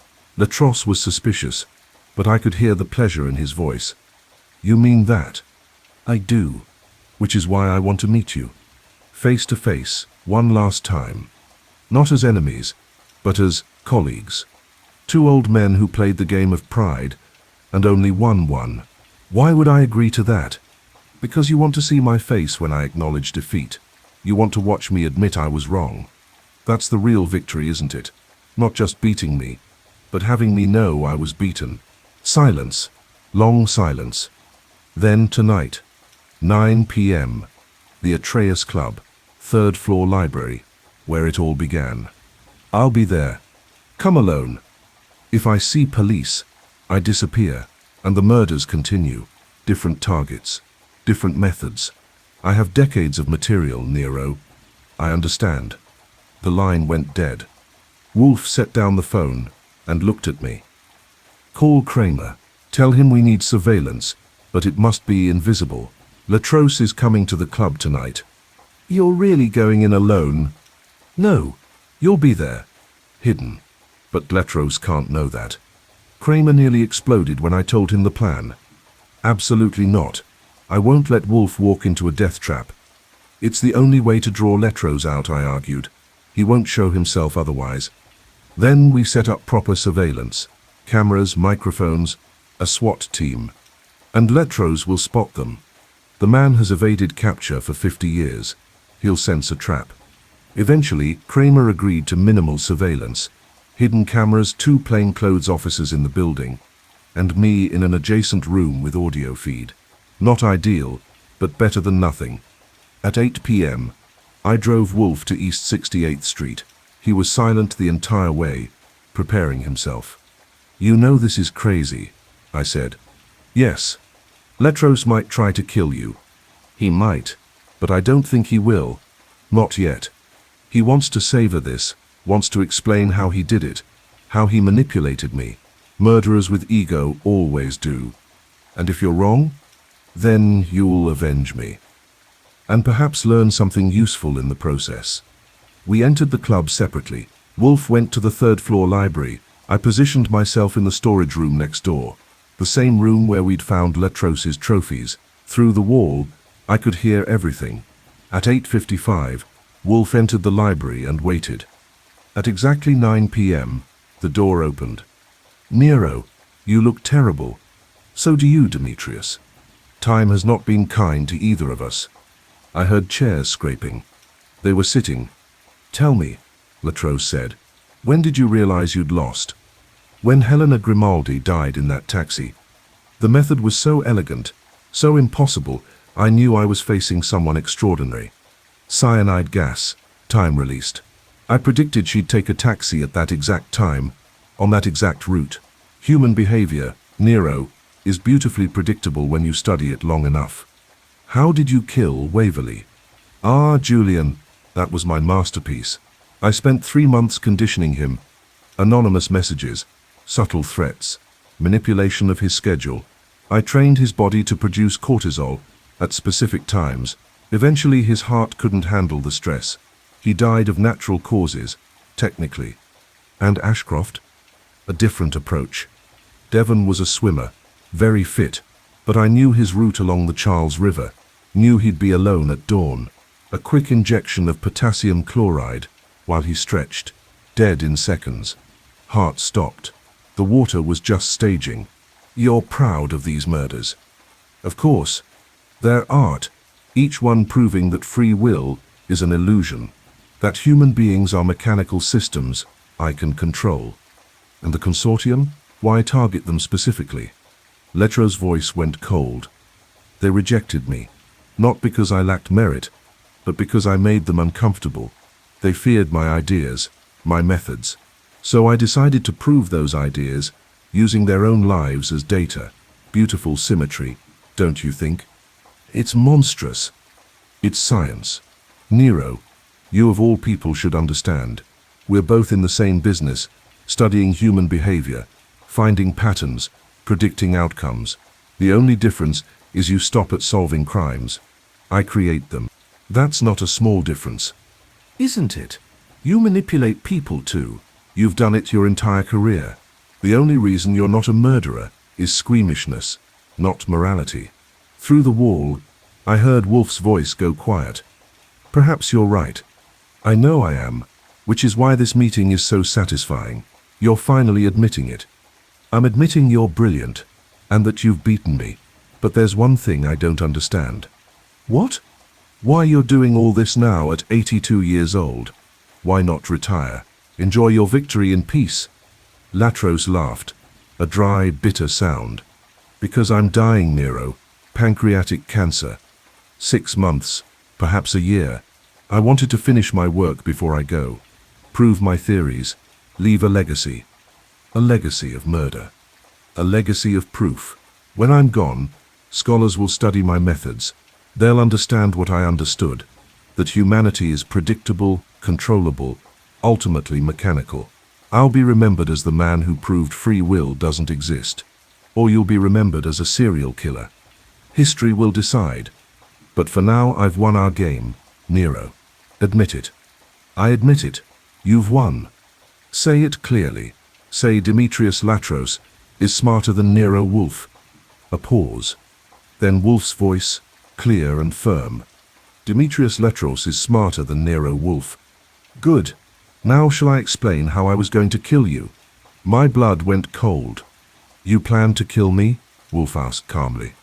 Of course, that was always the end game. Pemberton was a test, but you, Nero, you were the real prize. Killing the great detective, proving I could manipulate even you. How were you going to do it?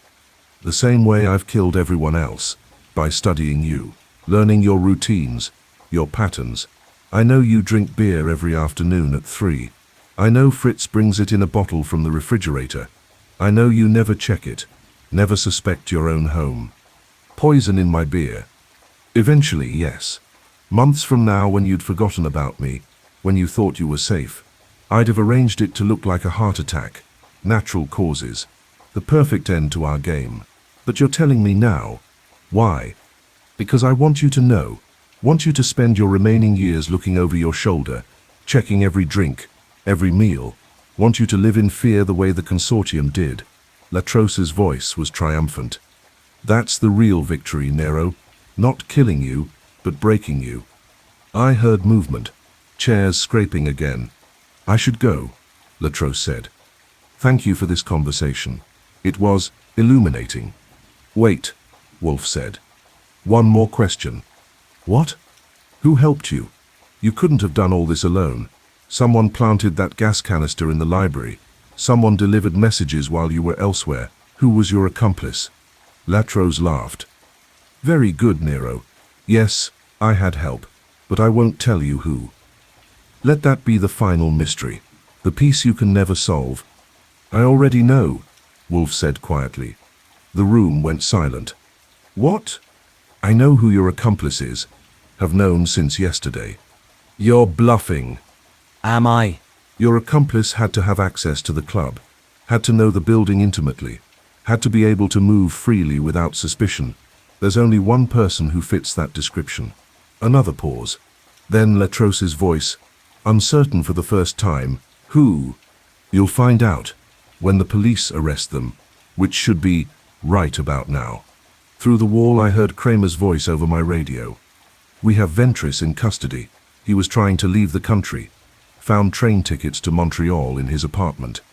I burst through the door into the library, gun drawn. Latros was standing, elderly and frail, looking nothing like the monster he was. He stared at Wolfe with something like respect. You lied. You knew all along. Not all along, but eventually. Horace Ventris was too convenient, too helpful, too perfectly positioned. When I found his locker with those trophies, I realized they weren't planted to frame him. He planted them himself. Arrogance, keeping souvenirs. And this entire confession was bait to get you to admit everything, which you've done, on camera. Wolfe gestured to the hidden camera in the bookshelf. The police have everything they need now. Latros smiled slowly. Well played, Nero. Perhaps you're not as outmatched as I thought. I was outmatched, but unlike you, I had help. I had people I trusted. You only had Ventris, and he was weak, sloppy, ego-driven. The same flaw you always accused others of having. Pride before the fall, Latros murmured, looking at the message he'd painted on the wall. How appropriate. Kramer arrived with 2 officers. They arrested Latros without resistance. The old man went quietly, almost peacefully, like he'd gotten what he came for. After they'd left, I looked at Wolfe. You really figured out it was Ventris. Yesterday, when we found those items in his locker, they weren't just evidence. They were patterns, organized, catalogued. The work of someone who thought like Latros, someone who'd been trained by him. But you let Ventris stay free, let him try to run. Because I needed him to lead us to Latros, and because I needed Latros confident enough to confess. Wolfe looked tired. It was a risk. If Ventris had succeeded in leaving the country, we'd have lost both of them. But he didn't. We won. Did we? Wolfe looked at the destroyed library, the message on the wall. Latros killed 4 people, and nearly killed 2 more. I stopped him, but barely, and only because he made mistakes born of ego. The same flaw he kept accusing me of having. So the game really was about pride. Yes, his, mine, the Consortium's. Latros was right about one thing. Ego makes us predictable, makes us vulnerable. We left the Atreus Club at midnight. The building felt different now, less threatening, more sad, like a stage after the play has ended. On the drive home, Wolfe was silent, thinking, processing. Finally, I broke the silence. You know what bothers me? What? Latros said he'd studied you for years, knew your routines. What if he really did poison your beer supply? What if there's still something waiting? Wolfe's eyes widened slightly. Fritz, call Fritz immediately. I called. Fritz answered on the first ring, sounding worried. Monsieur Goodwin, where are you? On our way home. Listen carefully. Don't let anyone touch the beer in the refrigerator. Lock it up. We'll have it tested when we get back. Mon Dieu. You think? We're not taking chances. When we got home, Kramer met us with a forensics team. They tested every bottle in the refrigerator. 7 out of 12 contained trace amounts of potassium cyanide, enough to kill within minutes. Wolfe stared at those bottles with an expression I'd never seen before. Fear, real fear. He almost won, Wolfe said quietly. If I'd drunk 1 more beer, but you didn't. You figured it out. Barely. By luck and timing. Archie, I came within hours of being murdered in my own home, by my own routine. We stood in the office, surrounded by the Dobermans, who'd sensed something was wrong and gathered around Wolfe protectively. Even Caesar, the alpha, pressed against Wolfe's leg. The game is over, I said. You won. Did I? Or did Latros teach me something I didn't want to learn, that I'm as vulnerable as anyone else, that pride really is my weakness? Maybe, but you're still alive, and Latros is in custody. Wolfe looked at me. For now, yes, but Archie, remember this, there will always be another Latros, another brilliant mind, who thinks they can outsmart me, Another game of pride. And you'll beat them too.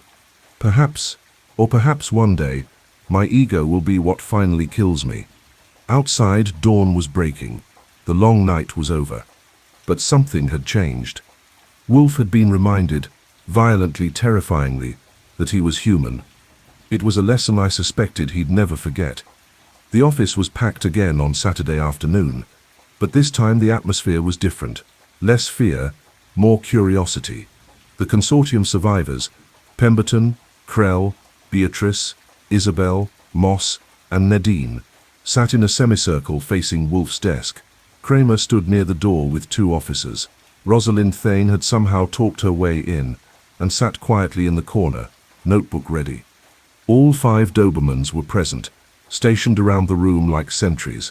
Caesar lay at Wolfe's feet, a living reminder of protection and power. Pemberton had been released from the hospital that morning, still weak but alive. He looked at Wolfe with gratitude mixed with something else. Awe, maybe, or fear. Wolfe surveyed them all, then began. You've been told that Demetrius Latros confessed to the murders of Julian Waverley, Helena Grimaldi, and Devon Ashcroft. You know that Horace Ventris was his accomplice, arrested while attempting to flee the country. You know that Mr. Pemberton nearly died, and that I myself was targeted. All of this is true, but it's not the complete truth. Krell leaned forward. What do you mean? I mean that what happened over the past 2 weeks was not simply murder. It was theater, a demonstration, an experiment designed to prove a philosophical thesis that human beings, even the most intelligent, are predictable machines that can be controlled through manipulation of pride. Wolfe picked up a sheet of paper, Latros's original challenge letter. When this arrived, I should have refused it, should have recognized it as a trap designed specifically for me. But I didn't, because Latros understood my greatest weakness, my ego. He knew that if he publicly challenged my abilities, I wouldn't be able to resist, and he was right. Nadine spoke quietly, so we were all just puppets, pieces in his game. In a sense, yes. Latros studied each of you for years. He knew Julian Waverley was anxious, susceptible to stress. He knew Helena Grimaldi took the same taxi route every week. He knew Devon Ashcroft ran along the Charles River at dawn. He used your patterns against you. But how did he kill them? Beatrice asked. The methods were elegant and nearly undetectable. Dr. Waverley died of what appeared to be natural cardiac arrest. But Latros had spent 3 months manipulating him, sending anonymous threatening messages, disrupting his sleep schedule, creating a constant state of fear. He conditioned Waverley's body to produce dangerous levels of stress hormones at predictable times. When Waverley's heart finally gave out, it looked completely natural. Kramer nodded. We've confirmed this, found drafts of the letters in Ventris's apartment, along with schedules showing exactly when each message was delivered. Helena Grimaldi, Wolfe continued, was killed with cyanide gas in a locked taxi cab. Impossible, it seemed. But Ventris worked at the club where Helena regularly caught taxis. He knew her routine. He modified one specific cab, owned by a friend, to release gas on a timer. All he had to do was ensure Helena got into that particular cab at that particular time. And Devon? Isabel asked. Potassium chloride injection while he stretched before his morning run. Quick, efficient, looks like cardiac arrest. Ventris flew to Boston under a false name, committed the murder, and returned the same day. We have credit card records and airport footage confirming this. Wolfe set down the letter and leaned back. But the real crime wasn't the murders themselves. It was the psychological manipulation. Latros didn't just want you dead. He wanted to prove you could be controlled, that your behavior was predictable, that free will, as you debated so many times in your consortium meetings, was an illusion. But you beat him, Pemberton said. You figured it out. Barely. And only because Latros made crucial mistakes. The first was underestimating the value of collaboration. He and Ventris were brilliant individually, but they didn't work well together. Ventris kept trophies, evidence he shouldn't have preserved. That arrogance created the opening I needed. And the second mistake? Krell asked. Latros's pride. He couldn't resist explaining himself. When he met me in that library, he confessed everything, believing I'd already been defeated. But I'd only pretended to be defeated, specifically to draw out that confession. Kramer spoke up. The recordings we got from that meeting are damning. Latros admitted to 4 murders and attempted murder on Pemberton and Wolfe himself. He'll spend the rest of his life in prison, which, given his cancer diagnosis, won't be long. The room was quiet for a moment. Then Moss said, "What about the beer bottles? How did Latros poison them?" "Ventris. 3 weeks ago, he came here on the pretext of delivering documents related to the Consortium. I allowed him into the brownstone. At some point, probably while using the bathroom, he accessed the kitchen and tampered with the beer supply. It was subtle, professional. If I hadn't discovered Latros's plan, I'd have died within days." Fritz, standing in the doorway, looked stricken. "I should have noticed, should have been more careful." "You couldn't have known," Wolfe said gently. "That's the point. Latros and Ventris were so good at manipulation, so practiced at deception, that even careful people missed the signs." Nadine wiped her eyes. "Julian, Helena, Devon. They're really gone, because of pride, because we rejected Latros 5 years ago." "No," Wolfe said firmly. "They're gone because Latros was a psychopath who used your rejection as justification for murder. The blame is his, not yours. But if we'd let him into the Consortium, he would have found another reason, another target. Men like Latros don't need justification. They need audience, and he found his audience in you." Beatrice closed her notebook. "So what happens now? The Consortium is destroyed. Half our members are dead, the rest traumatized. Do we continue?" "That's for you to decide," Wolfe said. "But if you do continue, perhaps learn from this intellectual pride, taken to extreme, becomes a weapon that can be used against you." Latros understood that better than anyone. One by one, the Consortium members left. Krell went without speaking. Beatrice thanked Wolfe quietly. Moss shook my hand. Isabel looked haunted. Nadine lingered longest, staring at Wolfe. "He almost won," she said. "Doesn't that terrify you?" "Yes," Wolfe admitted. "It does." After they'd all gone, only Kramer, Thane and I remained. Kramer pulled out his own notebook. "For the record, Mr. Wolfe, this was some of your best work, but also some of your riskiest. If Latros hadn't confessed, if Ventris had been smarter about covering his tracks, I would have failed. I know, believe me, Inspector, I'm well aware how close this came to disaster. So what did you learn?" Wolfe was quiet for a long moment. "That pride is the most dangerous opponent I've ever faced. Not Latros's pride, my own. I let myself be manipulated because I couldn't resist the challenge, and that nearly cost lives." Thane looked up from her notes. "But you did resist eventually. You recognized the manipulation and turned it back on Latros. After people died, Miss Thane, after the damage was done, that's not victory. That's survival." Kramer stood to leave. "Well, I'll take survival over the alternative." "Good work, Wolfe. Try not to nearly get yourself killed for a while, okay?" After he left, Thane approached Wolfe's desk. "I'd like to write about this, the full story, with your permission. Write what you like, but leave out the part about the poisoned beer. I don't need my enemies knowing I'm vulnerable in my own home." "Fair enough," she smiled. "For what it's worth, Mr. Wolfe, I think you're being too hard on yourself. You beat a killer who'd been murdering people for decades. That counts for something, perhaps, but it doesn't bring back the dead." After Thane left, I poured Wolfe a fresh beer from a new, untested case we'd bought that afternoon. He drank it slowly, staring at nothing. "You okay?" I asked. "No, but I will be. Eventually." He set down the glass. "Archie, promise me something." "What?" "If I ever become so arrogant, so convinced of my own superiority that I ignore obvious dangers, stop me, even if I resist, especially if I resist. I'll do my best, but you know you're stubborn as hell." "Yes, that's what worries me." We sat in silence for a while, listening to the sounds of the brownstone settling into evening. The Dobermans had dispersed to their stations, Caesar at the front door, Mars in the kitchen, Apollo upstairs. Minerva and Diana patrolled between. You know what the real victory was, I said finally. What? Latros wanted to prove that free will doesn't exist, that we're all just predictable machines. But you proved him wrong. You chose to risk everything.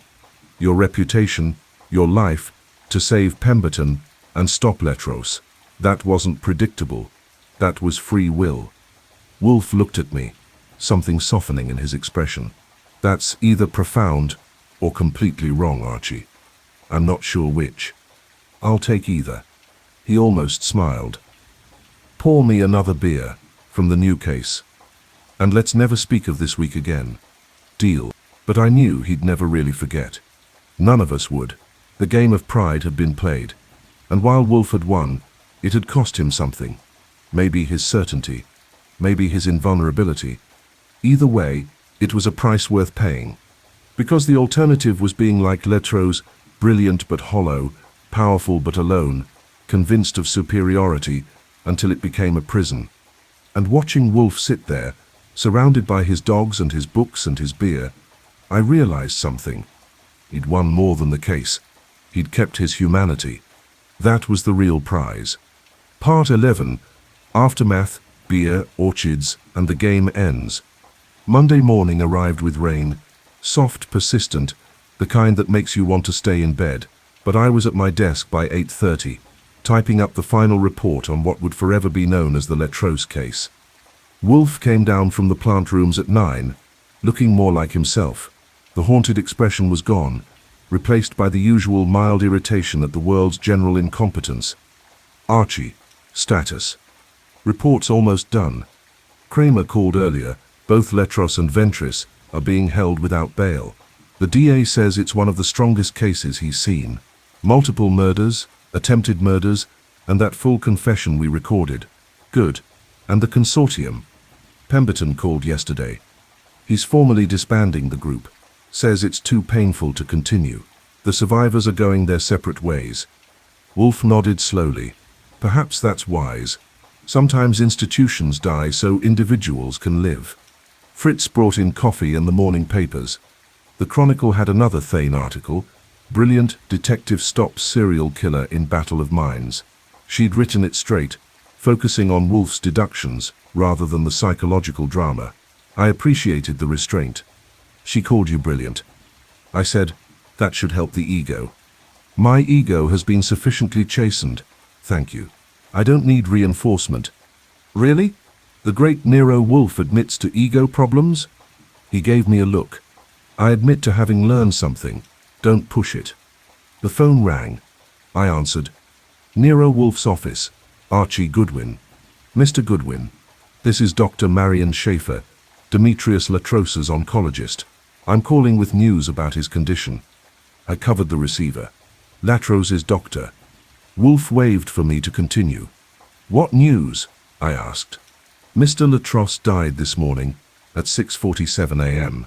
The cancer had progressed more rapidly than we expected. He went peacefully. I thanked her and hung up, looked at Wolfe. Latros is dead, cancer. Wolfe closed his eyes briefly. How convenient for him. Death before trial, before imprisonment. He gets to avoid the consequences of his actions.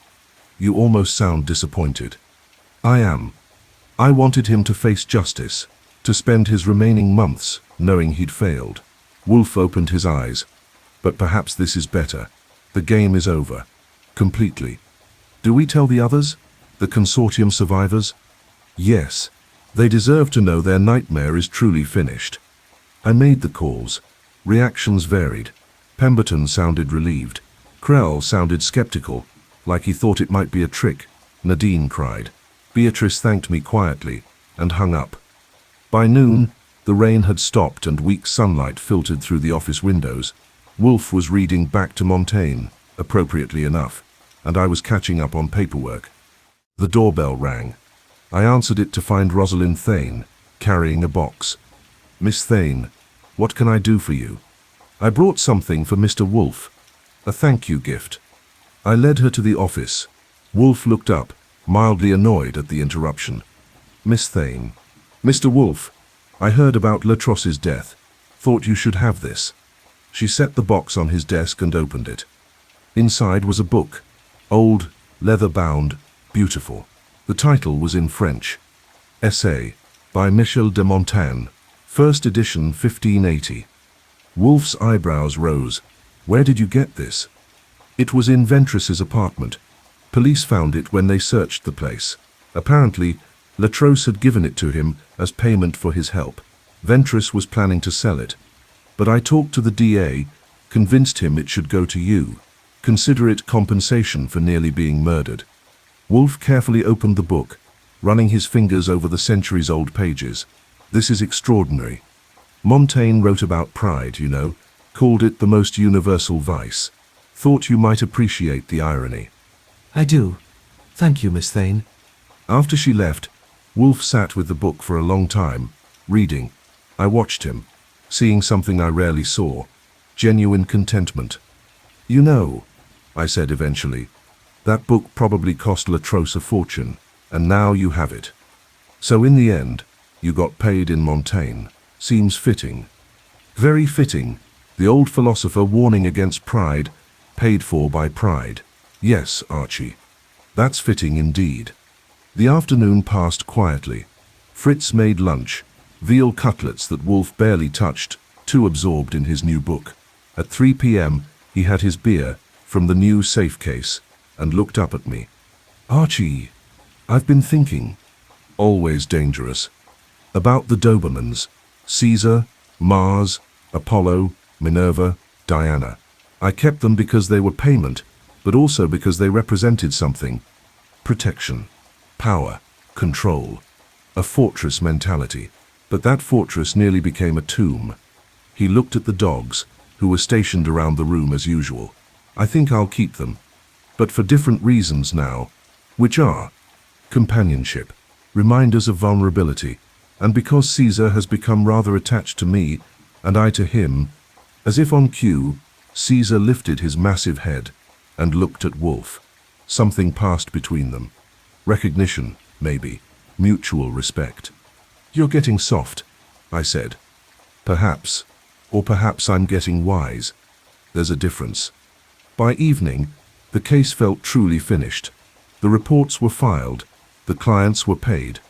Pemberton had insisted on the full 75,000, despite Wolfe's protests. The loose ends were tied. I was locking up for the night when Wolfe called from the office. Archie. Yeah. Thank you for everything you did during this case, for backing me up even when I was being difficult, for probably saving my life when you realized Pemberton was in danger. I walked back to the office doorway. You're welcome, but you would have done the same for me. Perhaps, but I want you to know I recognize it. Your loyalty, your skill, your tolerance of my ego. They're not things I take for granted, even if I sometimes appear to. Getting philosophical in your old age. Getting honest. There's a difference. Yeah? I said. There is. I left him there in the office, surrounded by his books and his dogs and his orchids, looking like a man who'd fought a war and survived. He'd been tested. His pride, his methods, his very sense of self, and he'd come through it changed. Not diminished, changed. As I climbed the stairs to my room, I thought about the game of pride that Latros had designed. He'd been brilliant, no question, but he'd made one fatal mistake. He'd assumed that pride was Wolfe's only trait. That ego was all there was. He'd missed the loyalty, the courage, the stubbornness, the sheer determination to do what was right, even when it was hard. He'd missed the humanity behind the arrogance. And in missing that, he'd lost. I fell asleep that night, to the sound of rain starting again, gentle and cleansing. When I woke the next morning, the brownstone felt different, lighter somehow, like a shadow had lifted. Wolfe was already in the office when I came down, reading his Montaigne and drinking coffee. He looked up as I entered. Good morning, Archie. Morning. New case. No. I'm taking a week off. No clients, no murders, no games of any kind, just orchids and books and peace. That'll last about a day. Probably. But it's a nice thought. The phone rang. We both looked at it. You going to answer that? Wolfe asked. Do I have to? Not yet. Let it ring. So we did. We let it ring, and eventually it stopped. And for just a few more minutes, in the quiet office of the brownstone on West 35th Street, Nero Wolfe and I sat together, survivors of a war fought with brains instead of bullets. The game was over. We'd won. And for once, that was enough. The most dangerous bet being against Nero Wolfe himself. Archie Goodwin,